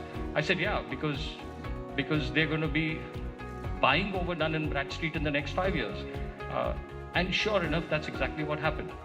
So the lesson to take from that was that appearances are deceptive. And I saw that playing out in front of me through the years, through the decades, and even now. So to cut a long story short, India happened and we started work here. The whole journey back to India was at a coffee shop in Singapore at Changi Airport. And I was talking to the chairman of Arunexelo and he said, Shripal, are you thinking of coming back to India? And I said, yeah, when the time is right. And he said, define what that means. So I took out one tissue paper like this and I wrote down, I need this, I need this, I need this, I want this, I this. It was literally a wish list. And I wrote it as if he's going to refuse it and he's going to laugh at me and says, boss, tu kya bol raha hai? And he went through and he said, 9 out of 10 done. Put in your notice, pack your bags, you're coming back. And I said, Sarji, are you absolutely serious? And he said, yeah, I'm serious. So the strangest of things happen in the weirdest of places. You just have to be open to the fact that it can happen. And it was just purely out of, there was no premeditated, strategic discussion before, etc., etc. So that's how actually the journey started.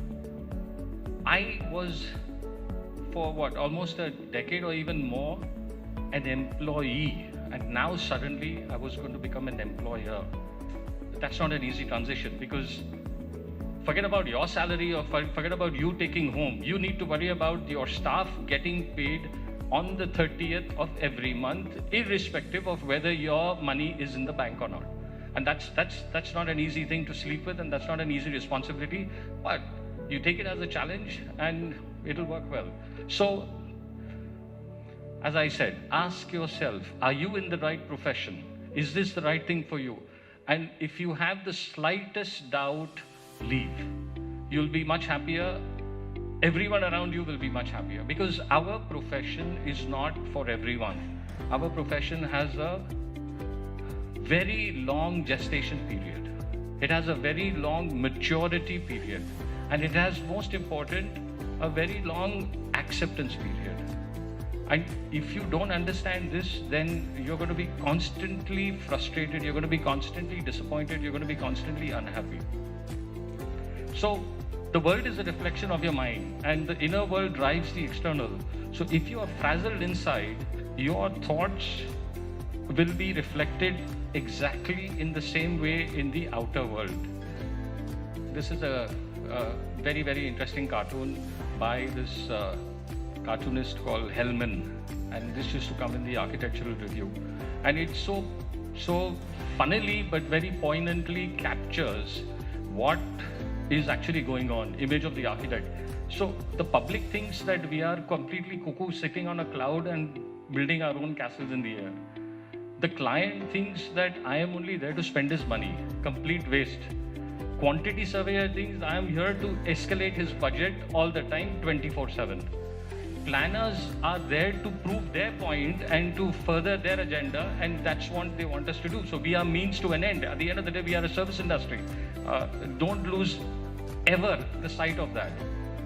The builder is there to fill his coats and fill his jackets and make sure that he's going to plaster, 300 acres to 900 acres all over the place.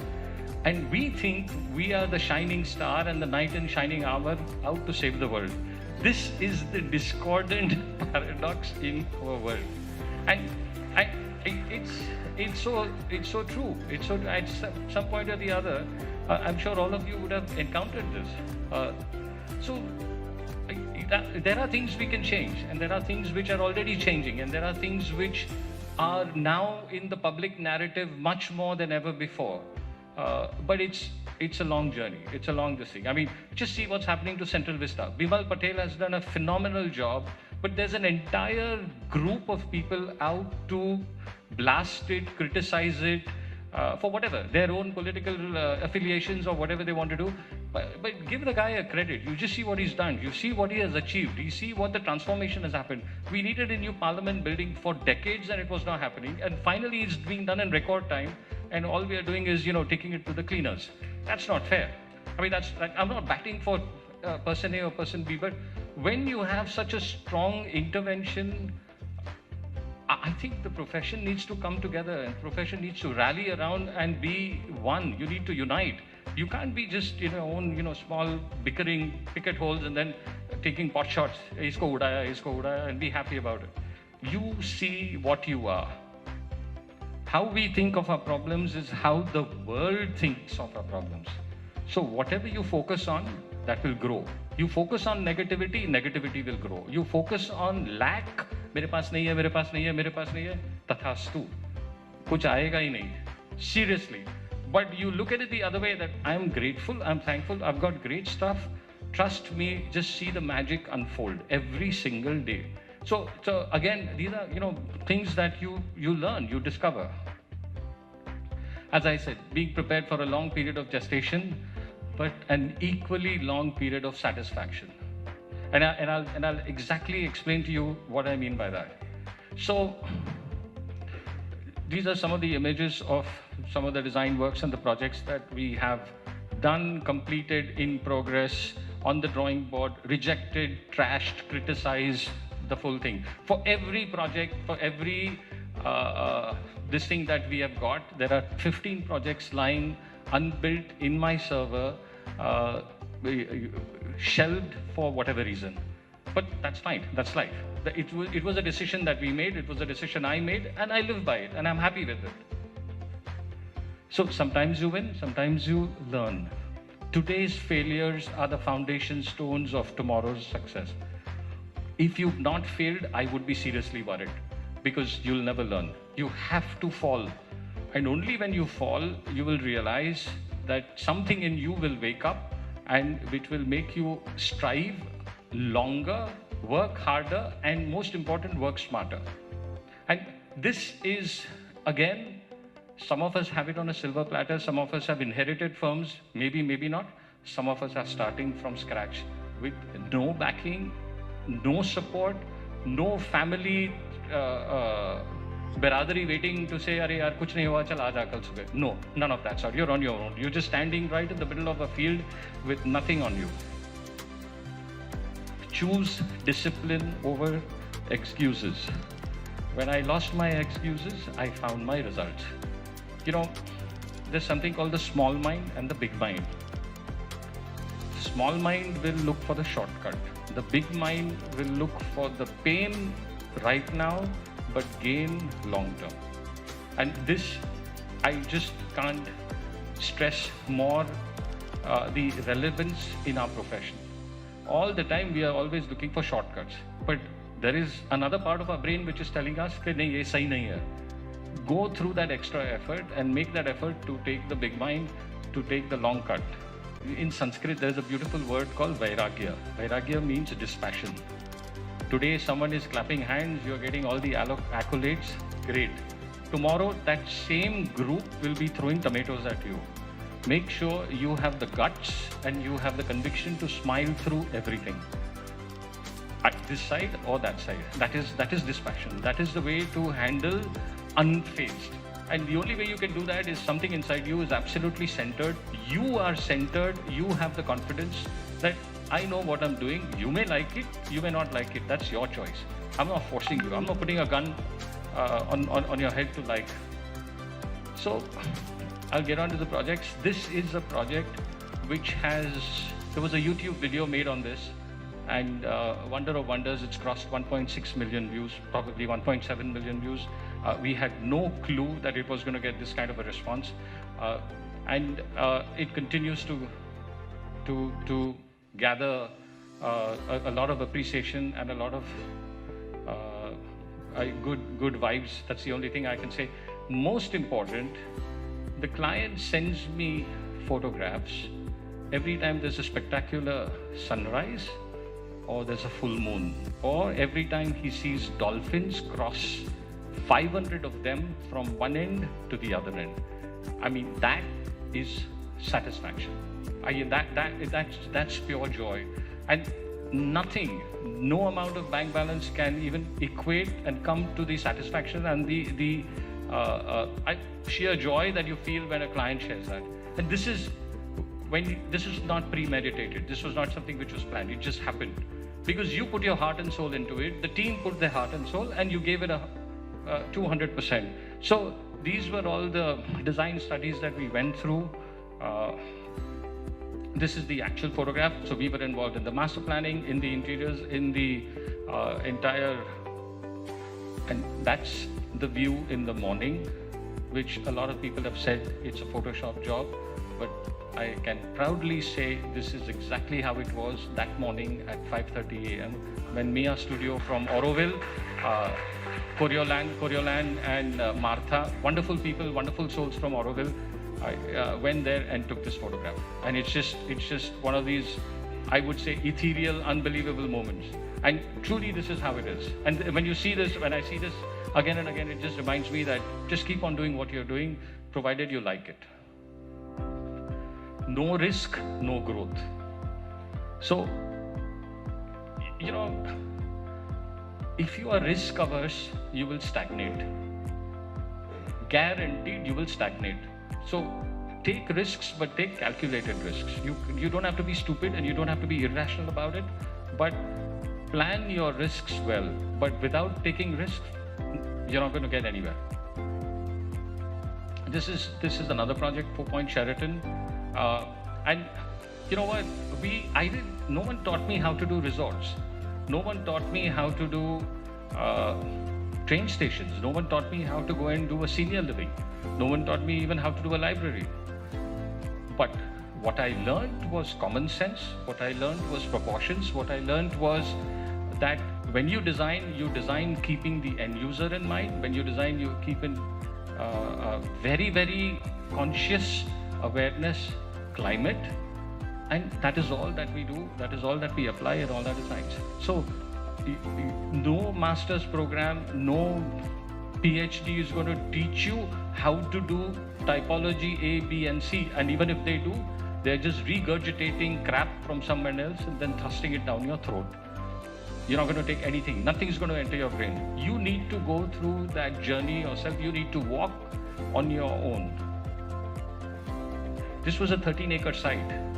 13 acres to start with is not easy. You don't know where to begin.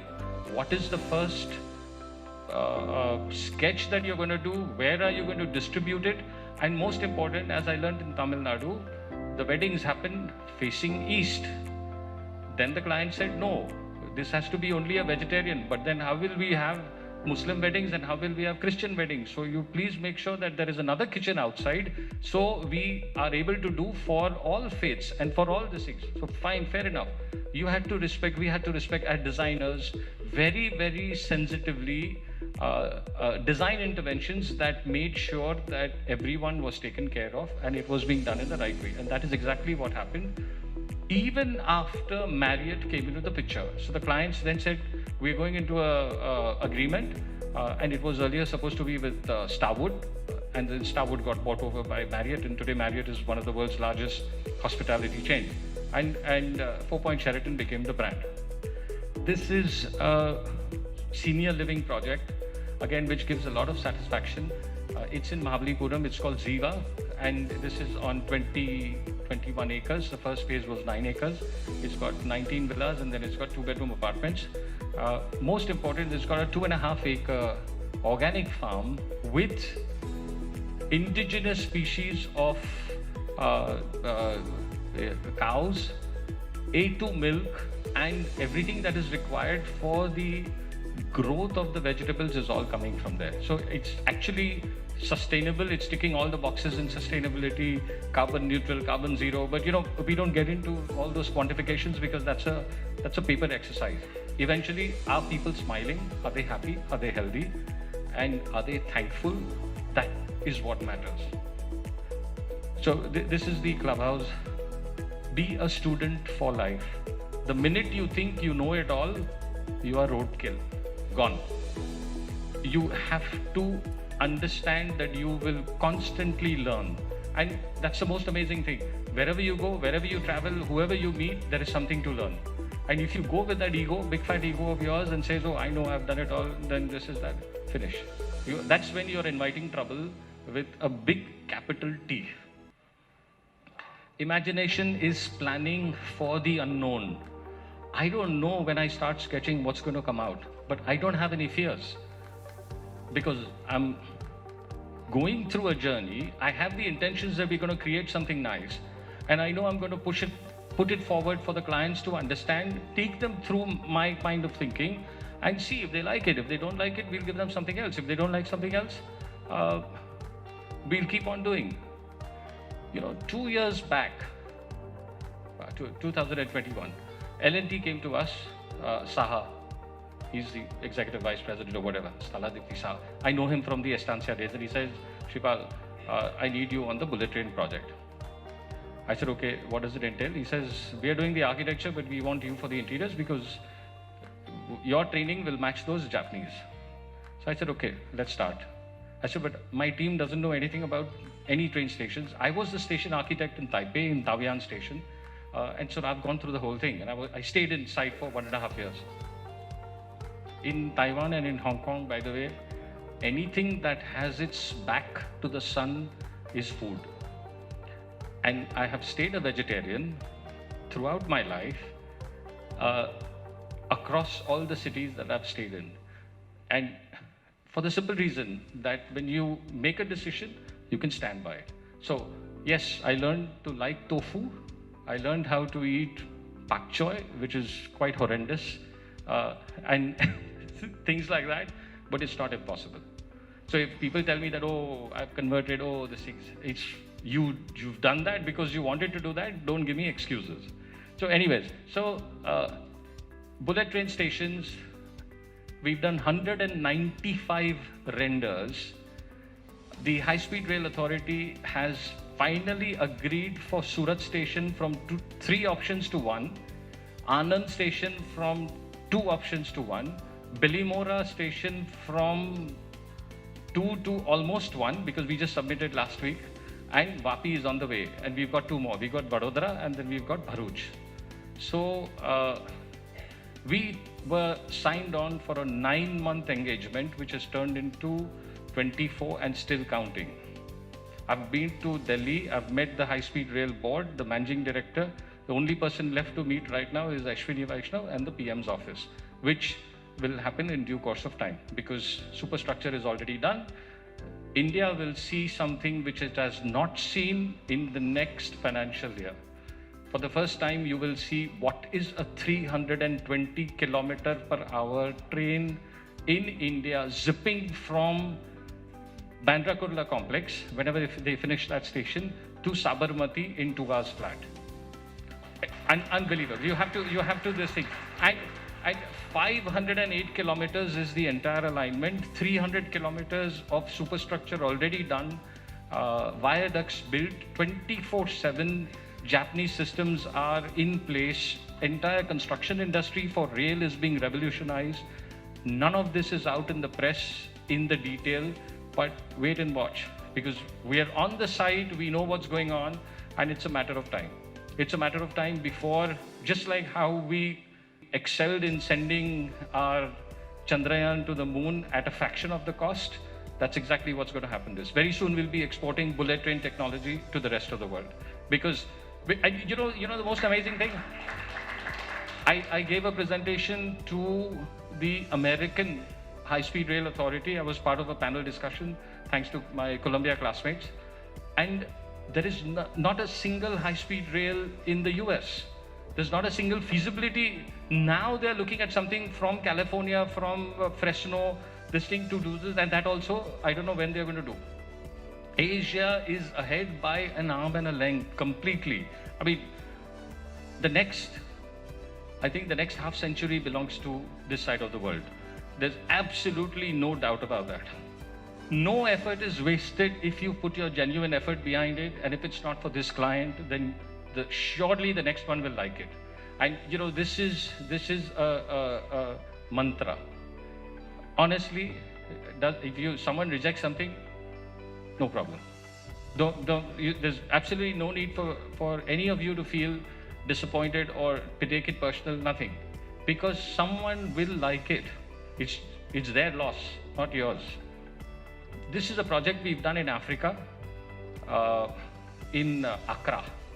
And it's called Tribute House because the managing director of this is an American guy, very cocky, very arrogant, MBA from, I don't know, Boston, Harvard, whatever else. And he said, so he thought he knew everything about minimalism. So he said, Shrip, you got to give me something like Mies van der Rohe. I said, Mies van der Rohe was the master, the doyen of minimalism. Yeah, you take Mies van der Rohe and you put it on top of my building. So that's what you see, Mies van der Rohe on the right-hand side, on top of his residential building. And he made us go through, I don't know how many iterations. So these were my initial sketches, right? So finally, it's ended up like this. He's called it Tribute. He's named it Tribute because it's a tribute to minimalism in his mind. But I accept that. That's fine. And the glazing is done by Metal Fab from Chennai. WCs, and this thing has gone from Kolar, Gujarat. The tiles have gone from here. So this was a point I wanted to prove that you don't have to be dependent on China. Thankfully, the CEO is one Mr. Sarvanan, Malaysian Tamil. Difficult guy to work with, but very nice gentleman, and I'll give him credit for that. And Zoom calls and these things were how we were conducting the business. We were signed up to go 5 times to Ghana. I have not made a single visit to Africa because he wanted to save money. So he said, "Arey, idhar aise kaam hota hai na. Where is the need to come here? Whatever I want, I'm getting out of through technology. So we'll save the money. We'll save the money."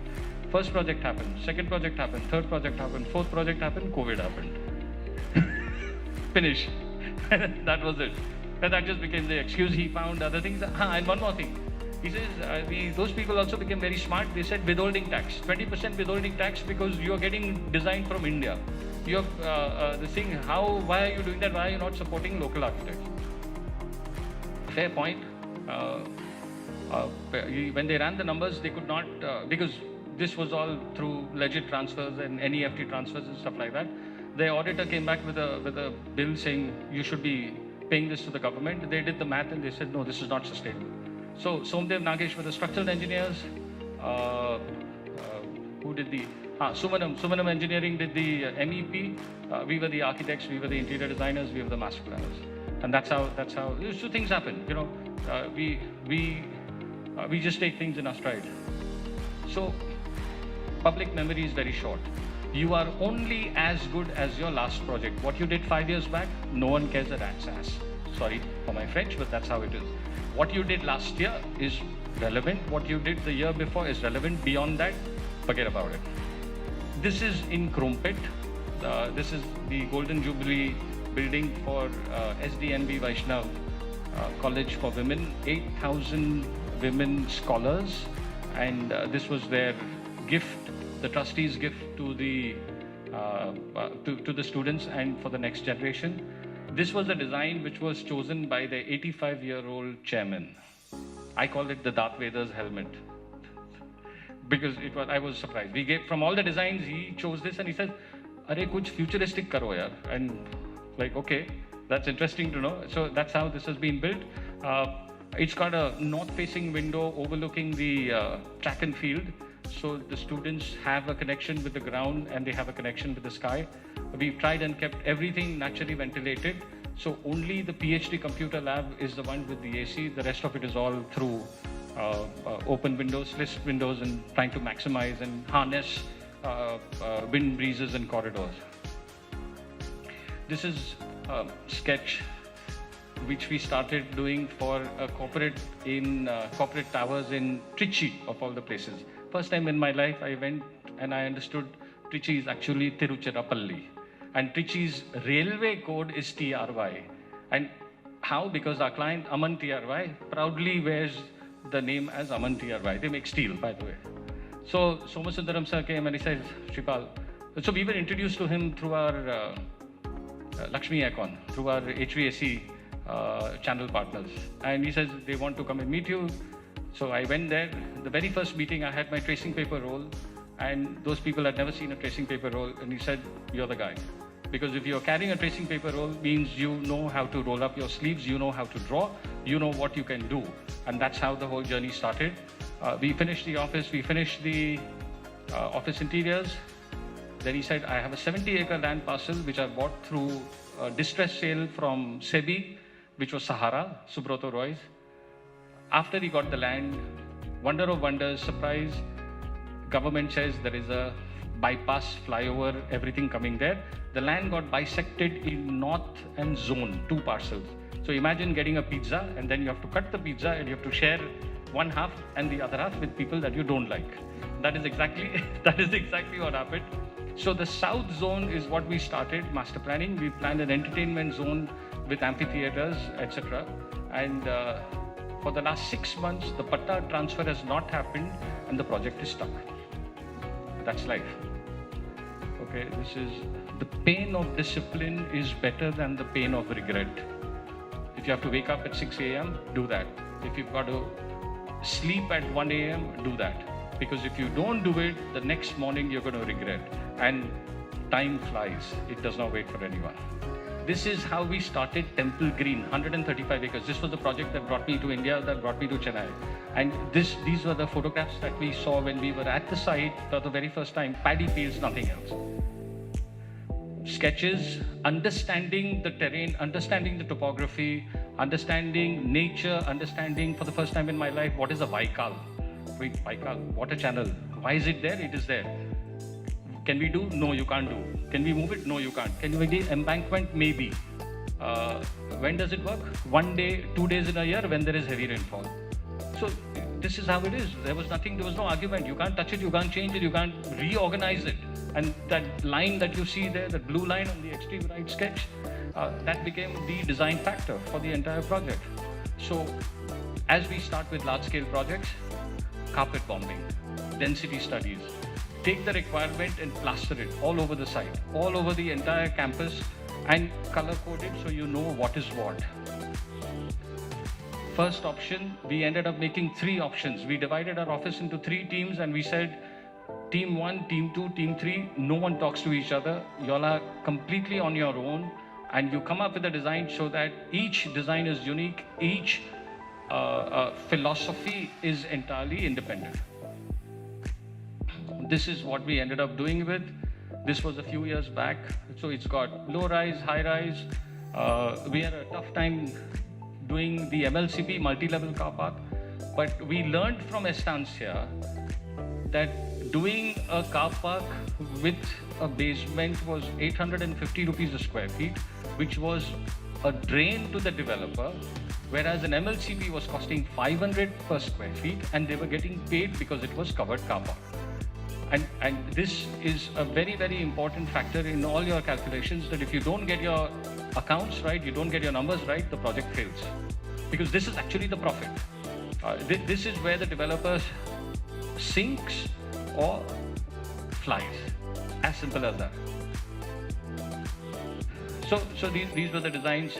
Step out of your comfort zone. Explore new design languages. It's better than risking the monotonous mediocrity of repetition. Parametric design, algorithms, this entire rhino, grasshopper, butterfly, the full animal kingdom which has entered into our design language is amazing. So these were studies we did for Aman TRY using their TMT bars. And I went there and I said, sir, you want a screen? I'll give you a screen of your own product. And we did this. The bar bender could not believe that we've come up with these designs. He started making these samples on site and he realized that 550D is brittle. It cannot bend. And you can't do this. You cannot do this reinforcement. I said, what if I need to do this in a column? What if I need to do this in a superstructure? He says, no, sir, you have to change your specification. So that was an absolute, The entire public area seating has been created using, we found a vendor called Formforge in Delhi, Noida. And we gave the design, we came up with the idea. I think some of my early sketches, and then got it done. And then when we presented that top right image, the client says, "Oh, this looks like a shoe. You've made a shoe for me." So now imagine, right? So you think you've done something great. Oh, parametric, all this stuff, great stuff, and the client calls it, "Ye to juta banaya." So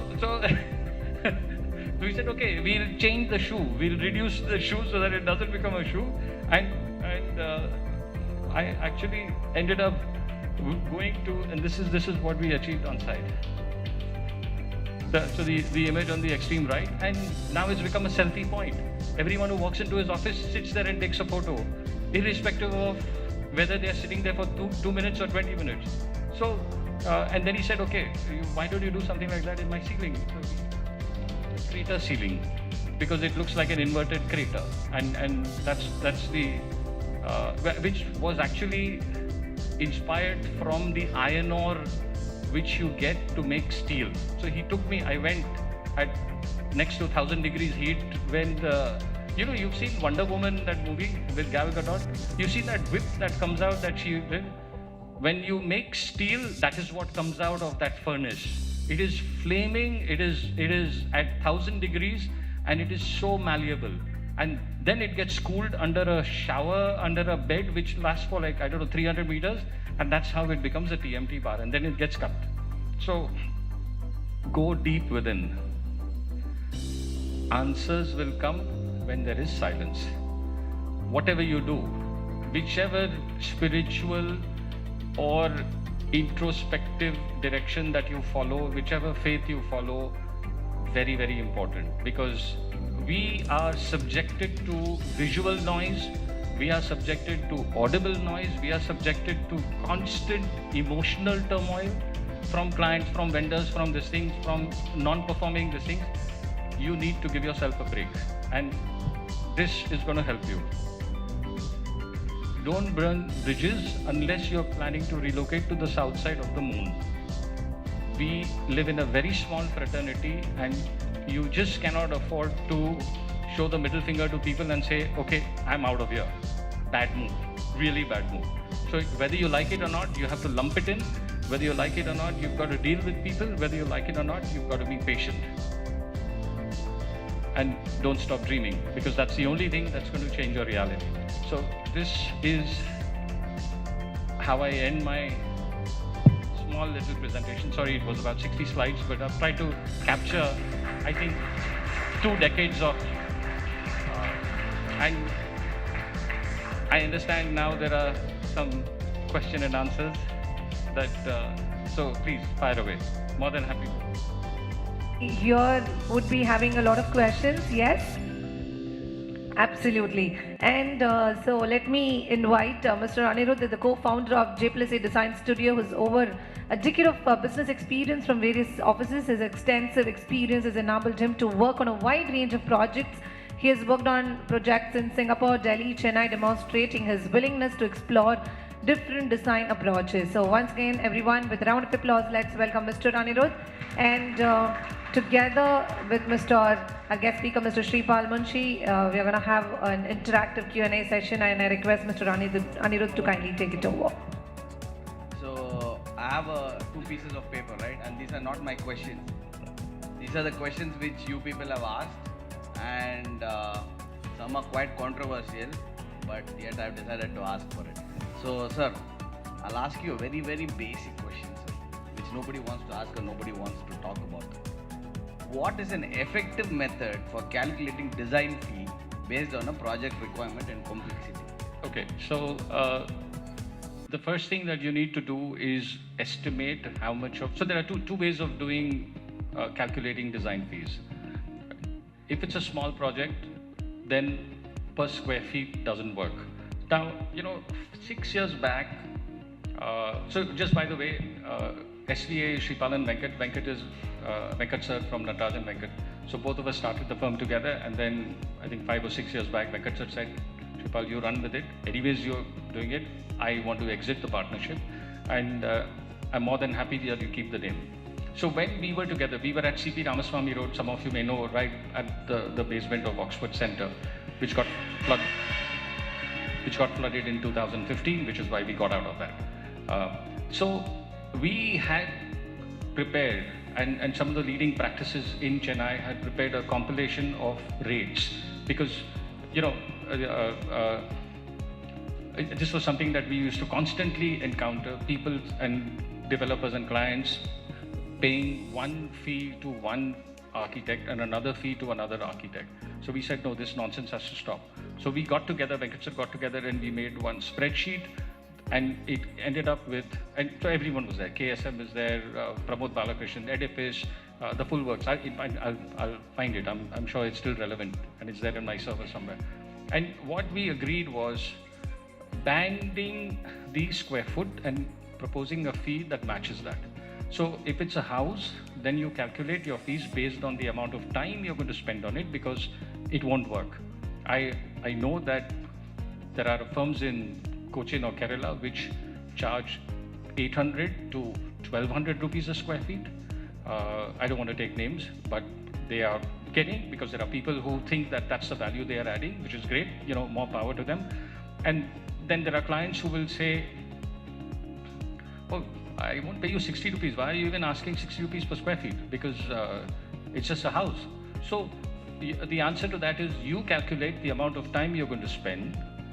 And you know, one thing I've learned is, if you say that with conviction to the client, he may not agree that day. Next morning he will call you and say, that's okay, I'll take you on. Because he needs time, that medicine needs time to go inside, percolate, work, and produce a desired result. Your confidence will get you your rates.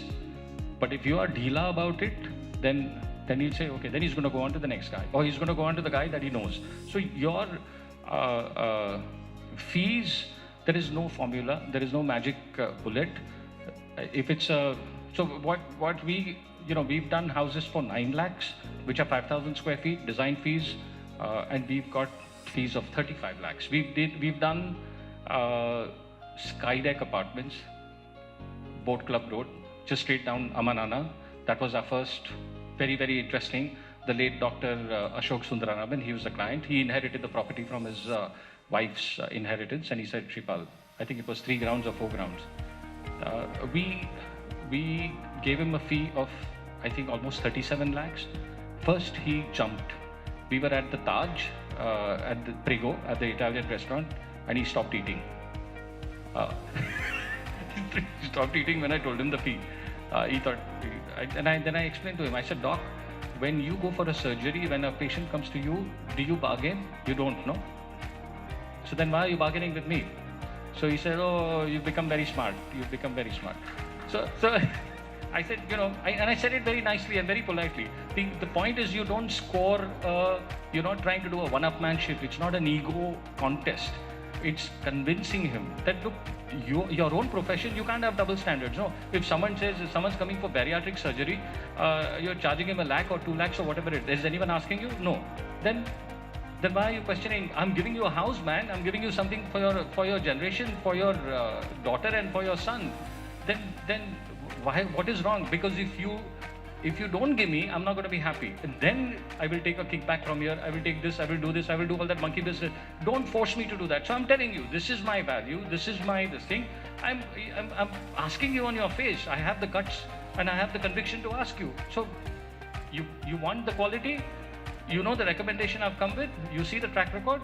Sign us on. I won't disappoint you. But then it's on you. Then it's on you to honor that and make sure that you give them 200%.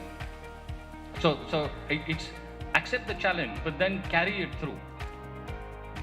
Does that answer? And this is one of the most famous questions which have been going around for all the events. So design is generally, at least in our space, when we try to get big projects. Even currently we have got a project because of that kind of a situation. So whenever we go and we bid for big projects, they say that they want to get architects from Mumbai. And you were telling, right, that RMGM used to come and they used to tell us that we don't know how to design. So this is a problem we are facing locally. Why is design so, geolocated? No. So when they say that you want an architect from Mumbai, or they want to prefer an architect from Mumbai, I'll share one example. Sanjay Chabria, Radius Developers, now in dire straits. but he was flying high. He's done BKC1. He got into a joint venture with one of our clients, Sumer Builders, Rahul Shah. 5-acre site on SV Road. If you are familiar with Bombay, Santa Cruz SV Road, next to Bollywood Elite, literally. This was the Wellington Catholic Gymkhana site, right? There were old bungalows, beautiful trees, 100-year-old trees, etc., etc. They managed to get a SRA classification. The master plan started. 7 design firms were invited for a paid competition. We were one of them. Hafiz Contractor gave 3 designs. We gave 2. James Law gave 3. And AIDA Singapore gave 1. Rahul and Sanjay both agreed that our plan was the best, but we did not have the international standing. We did not have the Singapore address, which would keep the investors, foreign investors happy, the REITs smiling all the way to the bank. So he says, Sanjay Chapra says, yeah, we can't go with Shripal's design. I pay him for his plans, take the thing, but we go with AIDA's. That's what happened. So Didn't they know that before? they knew that before. They knew that before. They knew that before. But this is when you are out there, you are subjected to all kinds of things. You're subjected to humiliation. You're subjected to criticism, ridicule. You've got to take it in your stride, and that's fine. Yeah, every single potential client who has seen the design for that are loving it. So I am pretty sure one of these days someone is going to come back and say, "Arey yaar, wo banaya na, wo abhi banao." What you did for that, you do that. So Morphogenesis has done the Surat Diamond Bourse, largest building, bigger than Pentagon, etc., etc. Surat Diamond Bourse, hardcore Gujus, Palanpuri Jains, Patelia, you name it, the full Republic Day parade. They went with Morphogenesis. These are changing times. These are times where the stereotypical narrative is being questioned and redone. And look at it, today they're all over CNN, they're all over everywhere. It's become a matter of pride. It's become one more talking point for India, that we've got the biggest and the largest building and the greenest and everything else. So, yes, I think it depends on how you are able to convince them that you are at par or maybe even better. Yes, the next question. Why do creative professionals receive comparatively low remuneration than IT professionals despite working in challenging conditions? Our peers, our friends, our schoolmates, our college friends. Yeah. So because for the simple reason that IT professionals burn out by the time they reach 40. Investment bankers will be looking for an alternative career by the time they finish 43, 44. I have friends who've done that. And I have friends who've gone to gardening and they've gone to this thing after making all the bucks. But as a designer, as an architect, you will keep on adding value to the society. You will keep on adding value to the built environment that you are creating. You will keep on changing the lives that you are encountering and coming in touch with. That satisfaction other people don't have. Maybe doctors, because they are making people live. I think Frank Lloyd Wright said that, doctors, architects, I think something like that. Remember, he said, doctors bury their mistakes. Architects cannot do that. Architects have to live. You can only grow trees on it, or green creepers or something like that. And that's how it is. No, we are paid less because we are responsible for that. We are responsible for the fact that we are not convincing the clients and saying, look, you're making a 100 crore building. Someone sitting in a high tower in the Council of Architecture has mandated that the fees have to be only 4%, including everything. Why? I mean, there are firms who are charging 20% and they're getting away with it. Prashant Kharche and me were there at one Kohler opening in Bangalore, and Prashant Kharche has been told that his father was getting 20% fees and he is not getting even half of that. And Prashant said, that's because my father was my father and my father is not me. And this is how it is. So it's not unheard of. It is possible, but Obviously, people were paying him that percentage, and there are firms, there are so many firms who've done phenomenal work, great work. I mean, they built Tamil Nadu, they built Chennai, and they were not at 4% and 5% and 6%. So we are responsible for this mess. And it's the onus is on us to go and fight, convince, and show them that no, this is the right fee. And you tell him that, look, you are trusting a building worth 100 crores, 50 crores, whatever it is. See the money you're paying for fees. But sir, the current scenario, I worked in Pitavadian, current scenario.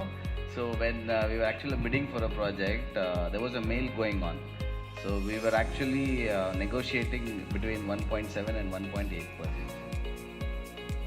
Yeah, The I fee know. negotiation was like So- either it's 1.7, 1.8. Okay, so now then it brings me to the next question: how badly do you need the project? So this is like your Uber, right? You pay 300 rupees to go to the airport, but you pay 1,000 rupees when you're coming back on a 9 p.m. flight. Same journey, same distance, different time. You pay, no? But at that point, sir, Pitavadian had like 60 people working for them. So you have to churn the machine. You can't stop the machine. Yeah, so you need kitchen money. So you need that's what I'm saying. So how badly you need the project? Then you take a decision. You need the project badly, you'll do it. You'll do it for free, man. What you'll do it for 5 lakhs, 15 lakhs. Because you need that money, because your money is stuck. The client is not paid. All the time. It happens all the time. So this decision only you can make. How do you handle clients who appear to understand all the drawings and 3D models during the design phase, but later express dissatisfaction with the final outcome? This is why, so you can do two things, right? You can do two things. You can keep a baseball bat in your car. Remember that ad, that Rahul Dravid ad, right? Where, iconic ad. I mean, whoever thought of that was absolutely brilliant.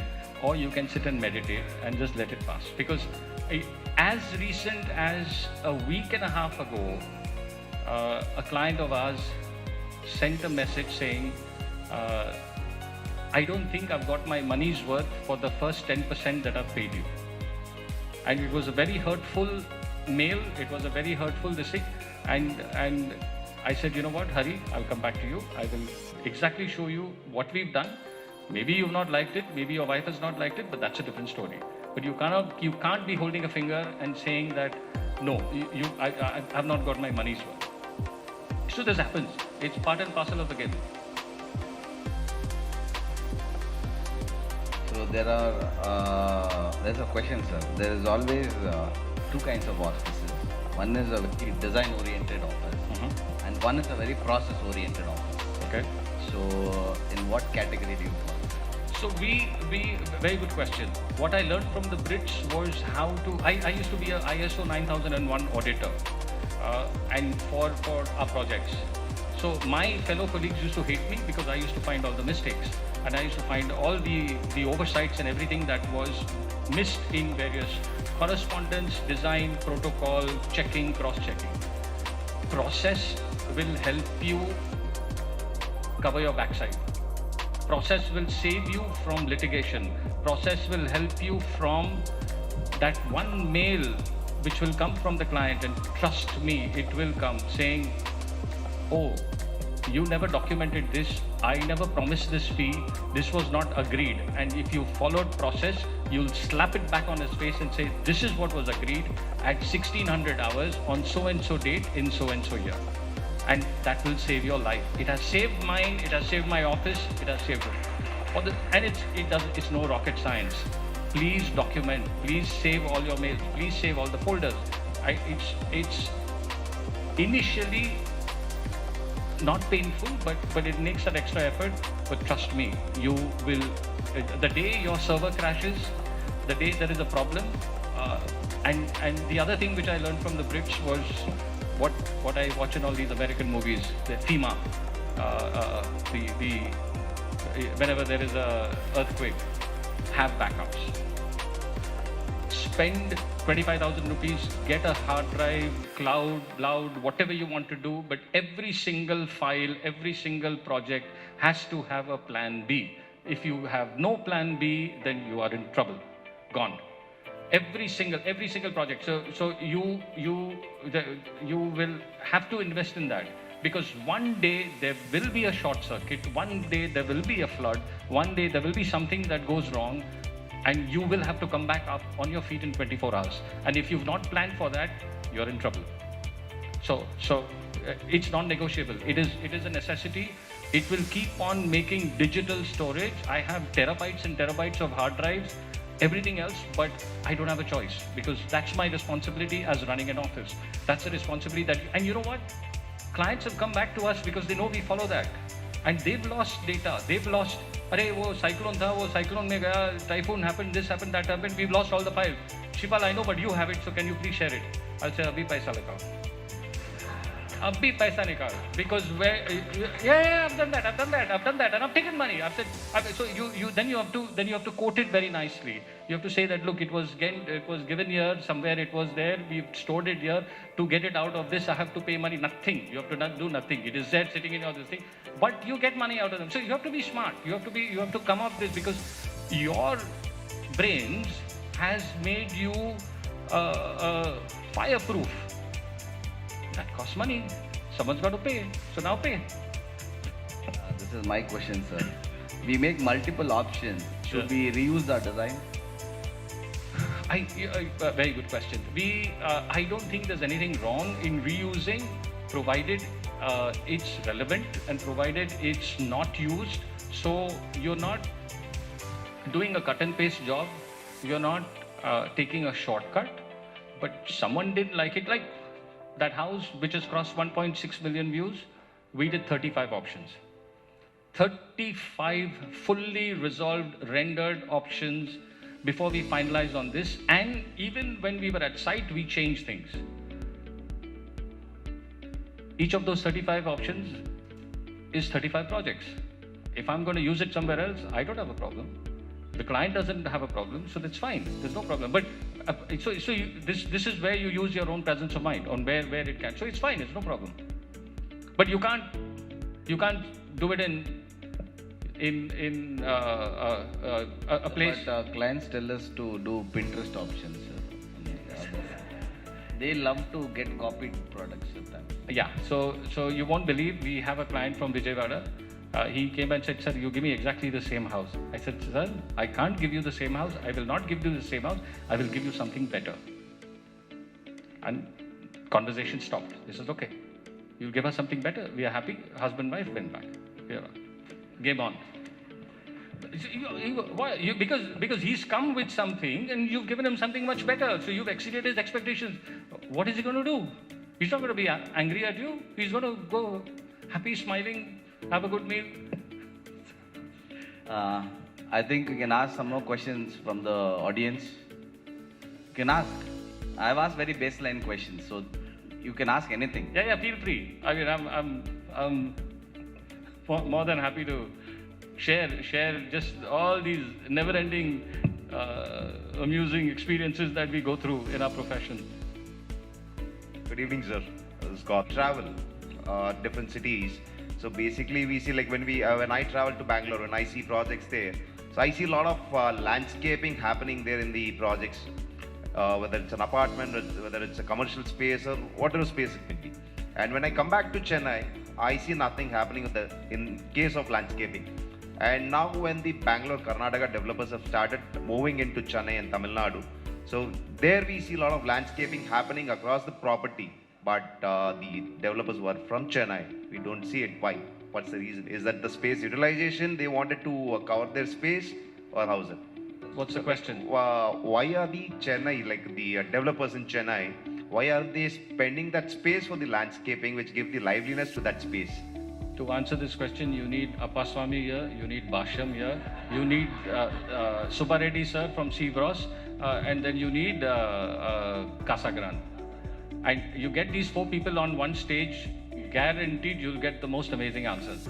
So you know what? The answer is that everyone likes landscaping. Everyone appreciates that you're 50% built and 50% unbuilt is what is making the difference. The cost of landscaping is not much. It's the maintenance which is the killer. Because just drive down the city and see how many dead freeway columns and your flyovers are with that horrible plastic green wall which has gone completely. So basically for the government to make money. yeah, but sadly, that's the legacy that they are leaving behind, and that's the urban environment that you and me are looking at on a daily basis. The Chennai developers, but you know, it's changing. It depends on who is your client and what they are doing, and they realize, everyone realizes that you can't ask for a premium without giving a premium. They know that if you're charging 70,000 rupees a square feet, it should look like 70,000 rupees a square feet. You can't be doing a 9,000 rupees a square feet development and saying, no, now you give me 70,000 rupees a square feet. See, you know what? Today this Pinterest and Insta and all that is a terribly dangerous thing, because it is actually firepower and armament to the clients. We have had clients, families, daughters come and tell me, I am going to give you a mood board for my bedroom. This is a 14-year-old precocious kid telling me, I am going to give you a mood board. Like, okay, and what is that mood board going to have? Barbie? What is that mood board going to have? This color, that color? I'm like, okay, where do you get the mood board? Pinterest. Where did you get the mood board? Oh, yeah, it's Insta. And then they'll rattle off 10 names on Insta. Like, you feel like a dinosaur, but that's how it is. So you don't have a choice. You jump into the bandwagon and might as well start scrolling like a this thing every 10 minutes on Insta mein kya hai. You have to be. I was at FOED in Bombay, and the same question was asked to this guy Hiren Patel. Hiren Patel puts posts every day. I think Hiren Patel ka post is there, and he started his lecture by saying that, oh, we should not be enslaved to Instagram and we should not be enslaved to this thing. And that, Hiren bhai, tame shu karo cho? You are posting every day and you are saying we should not be doing this. Man, come on. So you know, these are changing paradigms. These are changing these things. I think here the entire crowd, they might be having their clients, after finalizing their designs, the client comes up with Pinterest images. Yeah, I want something similar like this. Yeah, so we've had people who've shown us houses from Florida, who've shown us houses from Czechoslovakia, wherever. You know, Pinterest is democracy completely. Anywhere in the world. And then you've got to tell them that, look, that material is not available here. This is not available there. We finished a multiplex in Coimbatore. It's called Broadway. Some of you would have gone and seen it. It's on Avinashi Road. And 2,200 packs, 9 screens, single floor. We were the original principal architects and we did the master planning, everything else. We were also supposed to do the interiors. And then just before COVID, one virus came into the whole picture, a human virus. And our scope was taken out from that. But we were still we became from prima donna primary architects to executive architect of record. Very humbling experience, eye-opener, that anything can happen. So stop jumping and stop 56 inches chest, because that can change in a matter of minutes. And that is exactly what happened. So we still retained. I was livid. I wanted to get out of the project and I said, no, if I walk out, someone else is going to walk in, piggyback on the work that we've done, and then take that all the way to the press. So we stuck with it. Specifications that came from international architects, international designers were not available here. We had to redo the entire material selection and find the Indian equivalent.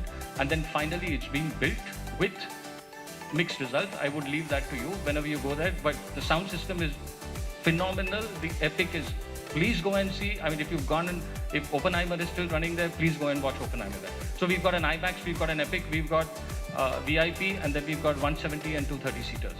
So I love movies. This was the first cinema project. We hadn't done it. The client also knew. He said, Shripal, you've not done a cinema. I said, yeah, I've not done a cinema, which is why I'll do it better. Which is why you're going to get something which you're never going to get. And in the first meeting, right, they didn't tell us that 3 other firms were also someone had come with a big model, like a Ganpati profession, you know, like everything. They didn't tell us it was no, Shripal, you come, we'll make you meet the investors, 16 investors. Radisson, Avinashi Road was the design presentation. I asked the board there, I said, you called the project Broadway. How many of you have walked down New York City Broadway? One hand came up. I said, then you've not even experienced the energy of Broadway. Why on earth have you called it Broadway? And like there was pin drop silence. And then that was when they realized that stop aping the West blindly. Understand what you are creating, understand the energy, see if it's relevant, and then get on with it. And that's how the whole project started, and that's how they came to us and okay, now you're the right guy. Because you have the guts, you had the guts to tell us exactly where we were wrong. Because everyone else was saying, oh, great name, great this thing, and this thing. And you actually told us where we were going to go wrong if you've not captured. And then I made them go to the US. I made them walk down, and 4 of them went. The 4 main decision makers went. I said, you go to Lincoln Center, walk down, go to Central Park, understand, get the vibe of that energy, then come back and then we talk business. And that's exactly what happened. Okay, hello sir, my name is Rohit, and I have not one of few basic questions as a freelancer because I've started recently.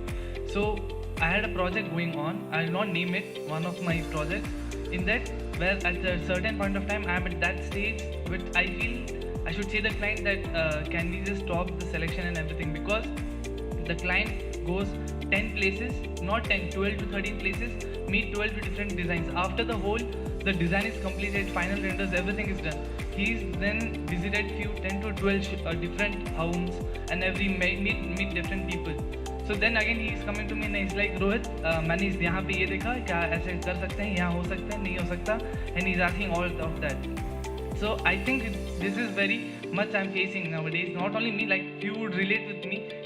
After everything is designed, they come and they're like, no, we have to change it like this, change it like that. So my question is, how do you politely say, no, we cannot do this? Because that is one thing which as a freelancer, I cannot just say, because nahi sir, aise nahi ho sakta, because I have not yet done that impression on them. I don't have any ready project to show them कि sir, I have worked on this, इसीलिए मैं ये बोल रहा हूँ, I know I have experience, but which I don't. So how to say no to them? So you have what I would call an inherent disadvantage, that you don't have a track record to explain to them that this is not the right thing you are doing, please stop. So you just have to bite the bullet and go through this. But trust me, your next project will not be like this. You don't have an option, because it's called shopping around. It's called shopping around. It's not just our profession. My elder brother is an orthopedic surgeon in Bombay. He's head of department of Bombay Hospital, 600 bed in South Bombay. He operates 3 times a day, maybe 4. He has clients who've gone around the city to all the other surgeons and they've come to him. It's called shopping around. It doesn't happen in our profession, it happens in all professions. Because that's how it is, that's human nature. I want to get the biggest bang for the buck. I want to get the best deal. Nothing wrong. I mean, that's capitalism, that's democracy. Deal with it, be happy with it, learn to get better of it. That's all. Thank you, sir. You've got to be smart, that's all. Like you said, Pinterest and Instagram is quite, thing for every designers to, go ahead with client. So how does AI and VR is good? Is it a boon or a bane for design industry these days? You know who's our external affairs minister? Mr. Jaishankar, you know him? Yes. You've no, seen, not personally, of course. Yeah, we know him. Okay. So you've heard him, no? Someone asked him a question saying, 5 eyes, this eyes, FBI says India's done the job. You know what was his answer with a smile? He said, I'm not in the FBI and I'm not part of 5 eyes, so you're asking the wrong person. So I don't know anything about AI, I don't know anything about BI, I'm sure it's very good, but if you know it, if you enjoy it, if you've understood it, use it. Because it is the future. It is the future, it is the technology which is going to drive the next generation, provided you use it wisely. It cannot think, this is yours and yours alone. It is algorithms, it's hundreds of thousands of servers concentrated into one, but it cannot come up with an original thought. So it's nothing to be afraid of, it's nothing to be scared, but learn how to harness it. That's all. How to harness it, that's the right word. Thank you, sir. The last question. I'm into interior designing. The most difficult thing we find with the client is gaining the trust. Because we go to a shop, we buy a necklace, we see, okay, this is what designing is. But the design with respect to architecture or interior is in air, it's our imagination. By the time we execute it, they are skeptical only. They don't have the trust, how much ever we show the rendering and all. So how to tackle the trust factor between the client? For example, to understand the client requirement, we question them like, how about your family? You have a kids, you need a workstation. How about your job? You work for the evening or you need a workstation. How about elder people? You are traditional, you want a puja unit. So they think, why are they questioning me so much? They have to only deal with the design. But the design has to be irrespective of their nature. It should be not like one box for everyone. It should be unique. It should reflect their ideas. So that's why we question them. But again, that backfires like why so many of the questions, and the trust factor we're not able to gain with the client. So how to tackle that? I'll share you. I'll give you my experience. Right? Sure. First and foremost, timing. Learn when to discuss what with the client, when to ask for money, when to discuss design, when to discuss contractors' inefficiencies, when to discuss problems at site.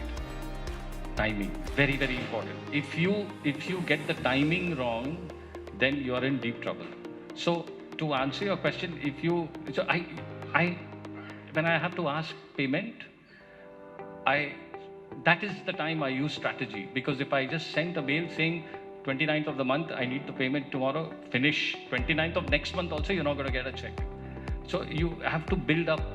So trust is something that you gradually develop. You have to get the client's attention so that they are open to listening to you. And you know what? At least what I can recall is that if you are genuine, they will listen to you. They will get convinced, because your conviction is being reflected in their minds. They don't know anything. They know that eventually they've come to you because they can't do, no? Only because they can't do, they've come to you, right? They know that much. So now you have to gain that confidence and tell them that, oh, I am sure this is the right way. So many times people ask us, this is okay or that is okay, you decide. Okay, fine, I'll decide. This material or that material, this pipe or that fitting Grohe or Hans Grohe or Kohler or Jaguar. You give them. So you need to do your homework. You need to do, and you need to, you know what? Every vendor that comes to my office, they are scared because I grill them. And I tell them on their faces, I don't know whoever it is, I grill them and I tell them, look, I'm going to ask you these questions because these questions are being asked by my client to me. That managing director who's going to be sitting across the table, he's going to ask me, he's going to ask you that trick question. And if you don't know the answer, gone. You fail. It's as simple. It's brutal. It's absolutely brutal. So do the homework. Do the due diligence. Get into the technicalities. Get into the if a lift manufacturer is coming, Johnson is coming, Kone is coming, Mitsubishi is coming, I ask them, what is the waiting time analysis? What is this thing? Where is the material being? Where are you? Which factory you're making it? Where is you getting it? He says, "Arey sir, aap kyun puch rahe?" I said, "Ye mera dhanda hai." Because if I don't ask someone else, I don't know the answers. I can't recommend A or B. That's why for Broadway we went with all lifts Mitsubishi, because I said you can't go wrong with Mitsubishi. It's going to cost you 25 lakhs more per pair, but go for it. And they paid for it. So the responsibility to do the homework is ours and ours alone. Then that will give you the strength to give them the right answer and the conviction. Like today, if someone tells me, why are you recommending only this brand, I give them the reasons. I said, you go and check. Because I know I have done my homework and we've used it in 10 projects and no one's come back complaining. So that's a track record.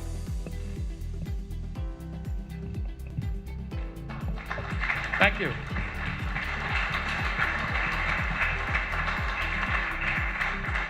Thank you so much, sir, for such a lively and informative session. So we are all super thrilled hearing you. Thank you once again. I now request our momentous sponsor to please join us on the dais, Mr. Pawan from IK Klasova, to honor and felicitate one of the most dynamic and inspiring personalities, everyone. Can we all give it up once again for Mr. Shripal Munshi? Thank you. This feels like an Asian Games trophy. Like I feel I've gone and won in Hangzhou. Thank you so much. Thank you. Lovely, sir.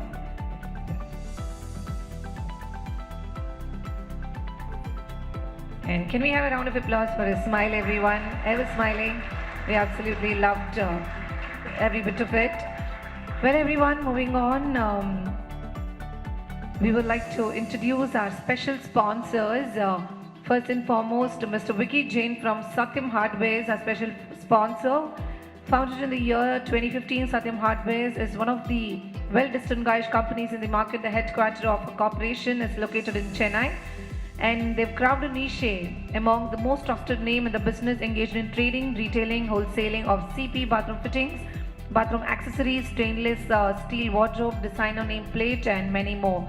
So we have a small audio visual on our special sponsor, that is Satyam Hardware. So can we have a look? Special sponsor has in store for us.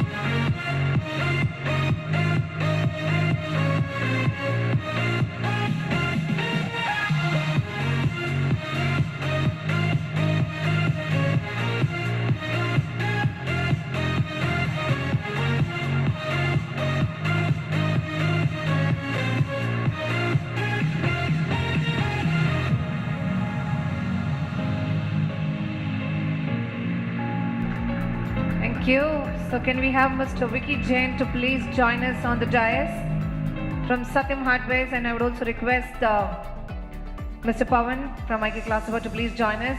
We are going to felicitate our special sponsor, and then we are going to hear from Mr. Vicky Jain. Thank you so much. Thank you so much for being our wonderful special sponsor. It extremely means a lot, and on behalf of AIDA, we thank you. So Mr. Vicky Jain, over to you, sir. Few words from you. Good evening, all of you. Yeah.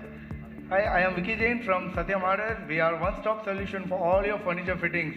We are the wholesale dealer for Headache, Ozone and Bose brand. And now newly we have started a CAF experience center in Chule only. So you can experience about all your kitchen appliances at our store. So visit our store soon. Thank you. Thank you. Well, moving on, everyone, we would like to invite next our special sponsor, the Pearl Stone Private Limited, which was established in the year 1999 under the visionary leadership of Mr. Bablu Agarwal, the managing director, are passionate for natural stone. Since inception, they've been sourcing imported marble and granite all over the world to bring the best quality and wide variety of natural stone for their valuable consumers. So we're going to have a small audio visual on the Pearl Stone. Our special sponsor, can we have a look please? And can we have the lights off when we have the video?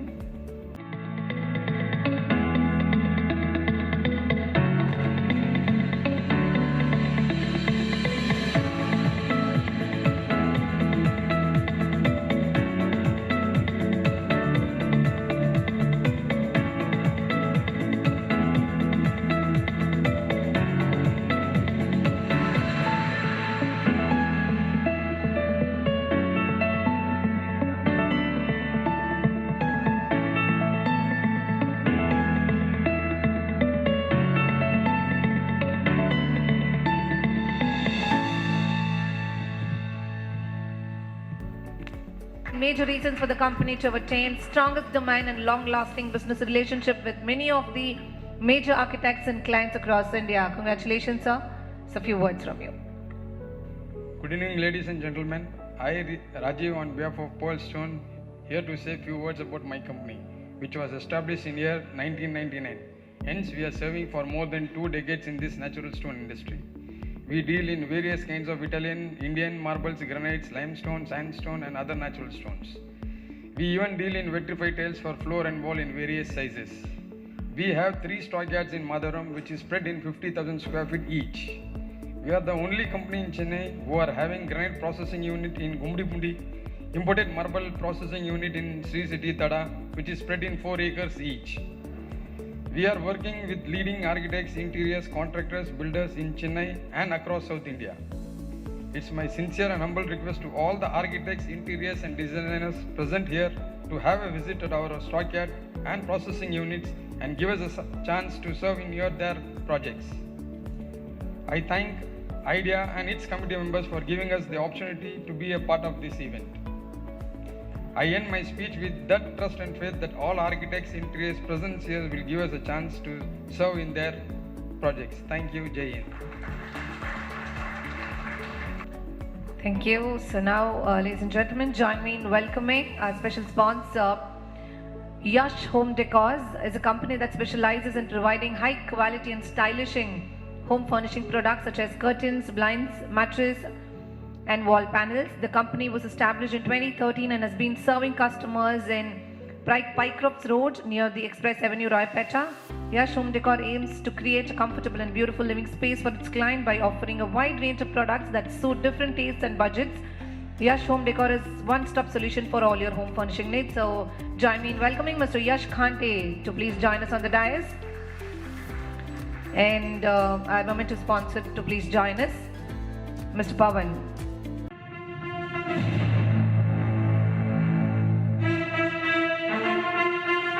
Okay, let's have a look at the video.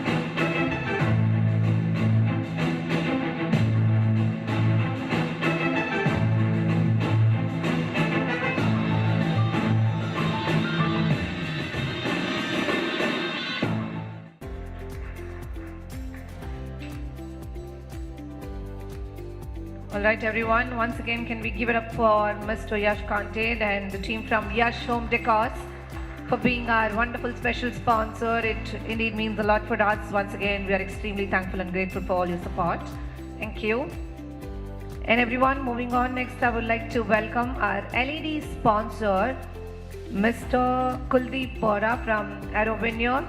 Aero Veneers and Ply is a leading interiors and exterior decor surface showroom based in Chennai. With 16 years of experience, they offer a wide range of premium quality veneers, and to know more about them, we have audiovisual coming up. Can we have a look, please? Hello everyone, good evening. I am Kuldeep Bora, a budding entrepreneur from Aero Veneers and Ply. Welcome to the grand meet hosted by AIDA. Firstly, I would like to congratulate the team of AIDA and the committee for organizing such a fabulous event and bringing everybody from the industry under one roof. Kudos to the team for taking up such a fabulous work. I'm thrilled.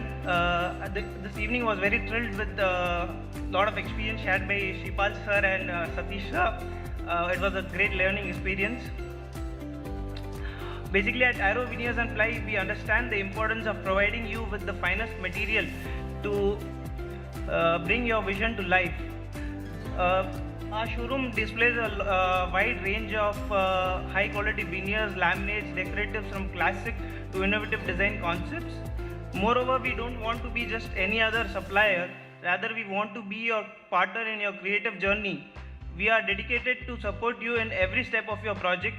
I thank you all for gracing us with your presence. We invite you to explore our stall over here and our also in showroom in Chulai. Let's engage in a fruitful discussion and forego a valuable collection. Thank you everyone. So we request you to please join us, and let's welcome Mr. Pawan from IK Klasua to hand over the memento as a token of love and gratitude, everyone. So can we have a round of applause? Thank you once again. And so moving on, ladies and gentlemen, to our memento sponsor, whom you all will be quite familiar with. Yes. So talking about them, IK Klasua is a premium tiles and sanitary ware store in Kilpauk, Chennai, authorized distributors for brands like Simpolo, Biba, Collar, Kalinga and lots more. So let's have a look at the AB and get to know more about them.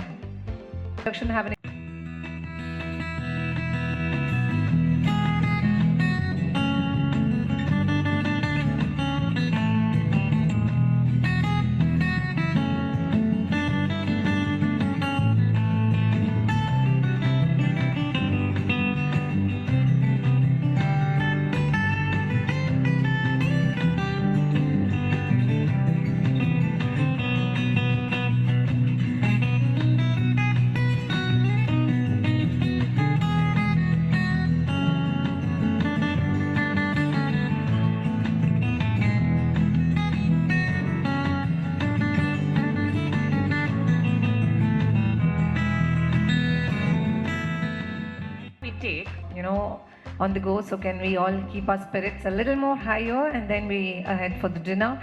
So with a round of applause, let's welcome our Memento sponsor once again, Mr. Pawan from IK Classiva to join us. And to felicitate Mr. Pawan, I would like to invite Mr. Vishal from Laminarts to please join us on the dais.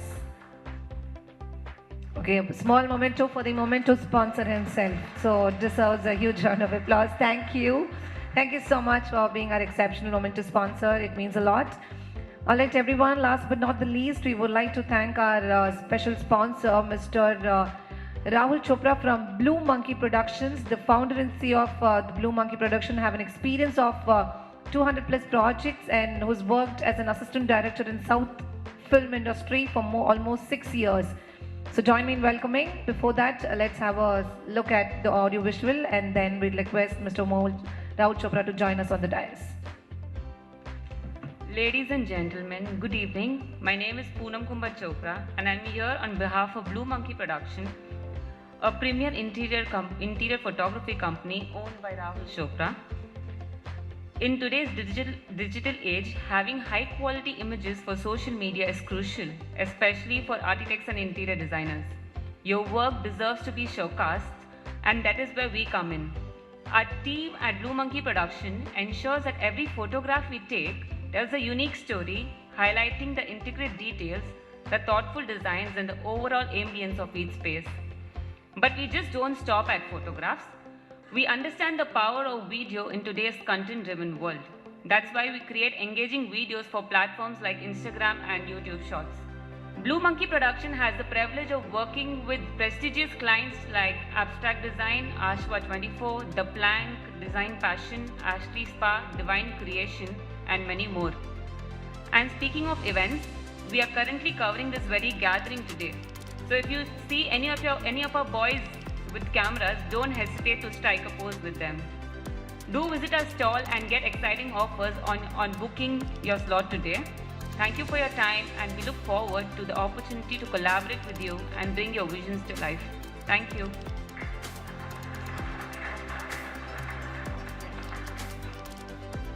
Thank you so much. Can we have you on the stage, please? So once again, let's give it up for Blue Monkey Productions, the photography team, everyone. And Mr. Pawan from our Memento sponsor to kindly join us on the stage. Can we all join our hands together, everyone? Capturing memories for lifetime, the photography team here with us. Thank you for being a wonderful sponsor. All right, everyone. As they say, for every beginning there is an end, and for every end there is the beginning. We would like to thank each and every one, and especially all our sponsors for their incredible support and contribution they've delivered.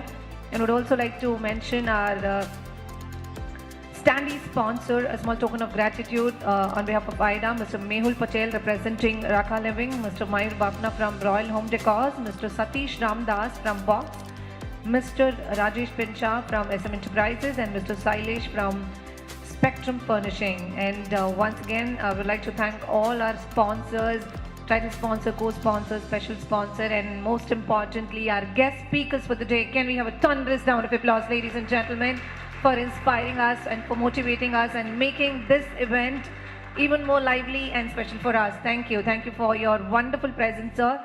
And everyone, as they say, we have, as in every beginning, there is an end. For in every end, there is the beginning. To deliver the vote of thanks, I would like to invite Mr. Gautam Jain from JMR Infrastructure has an experience of more than 16 years in handling multiple corporate projects. During his vast experience, catering to many corporate clients in hospitality and office sector, he had also been awarded by the Architecture and Interior Design as the Best Design and Execution Award. Many notable clients such as Brigade, Holiday Inn, and so on. So let's welcome him with a huge round of applause.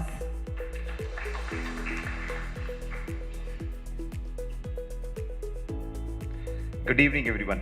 I'm pleased to standing here on behalf of all the committee members to convey my gratitude to our guest speaker, Mr. Architect Sripal Munshi sir, Mr. Satish Ramadas, our sponsors, title sponsor, Mr. Vishal from Laminarts, Mr. Rishabh and Ritik from Tile Story, Mr. Rishabh from Guntupalli as co-sponsors. Our special sponsor, Mr. Pawan from Pearlstone, Mr. Vicky from Satyam Hardware, Mr. Yash from Yash Home Decor. Our LED sponsor, Mr. Kuldeep Bora from Aero Veneer, Memento sponsor Mr. Pawan from IK Classiva, photography partner Rahul from Blue Monkey Production. I also would like to thank the standee sponsors SM Enterprises Mr. Rajesh, Boxes Mr. Satish Ramadas, Spectrum Sailesh, Royal Home Decor Mr. Mayur Bafna, Raka Living Mr. Mehul Patel. I would also like to thank MC Deepika for giving us the best experience and entertaining the crowd. I'd like to thank my committee team for organizing, taking all the pains for last 2 months and doing a wonderful job.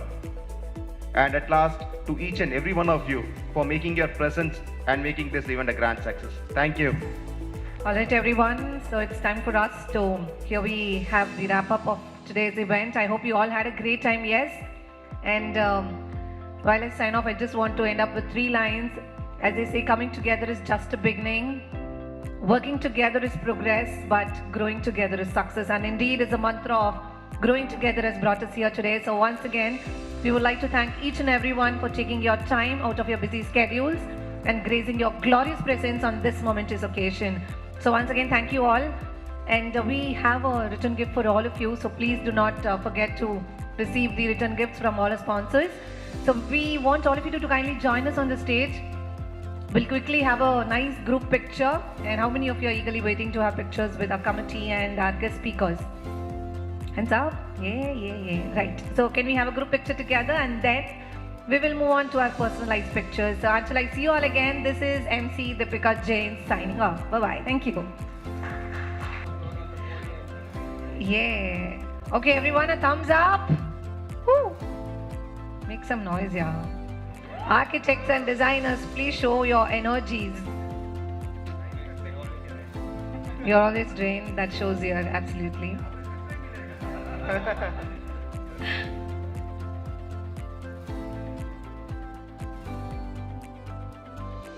Okay.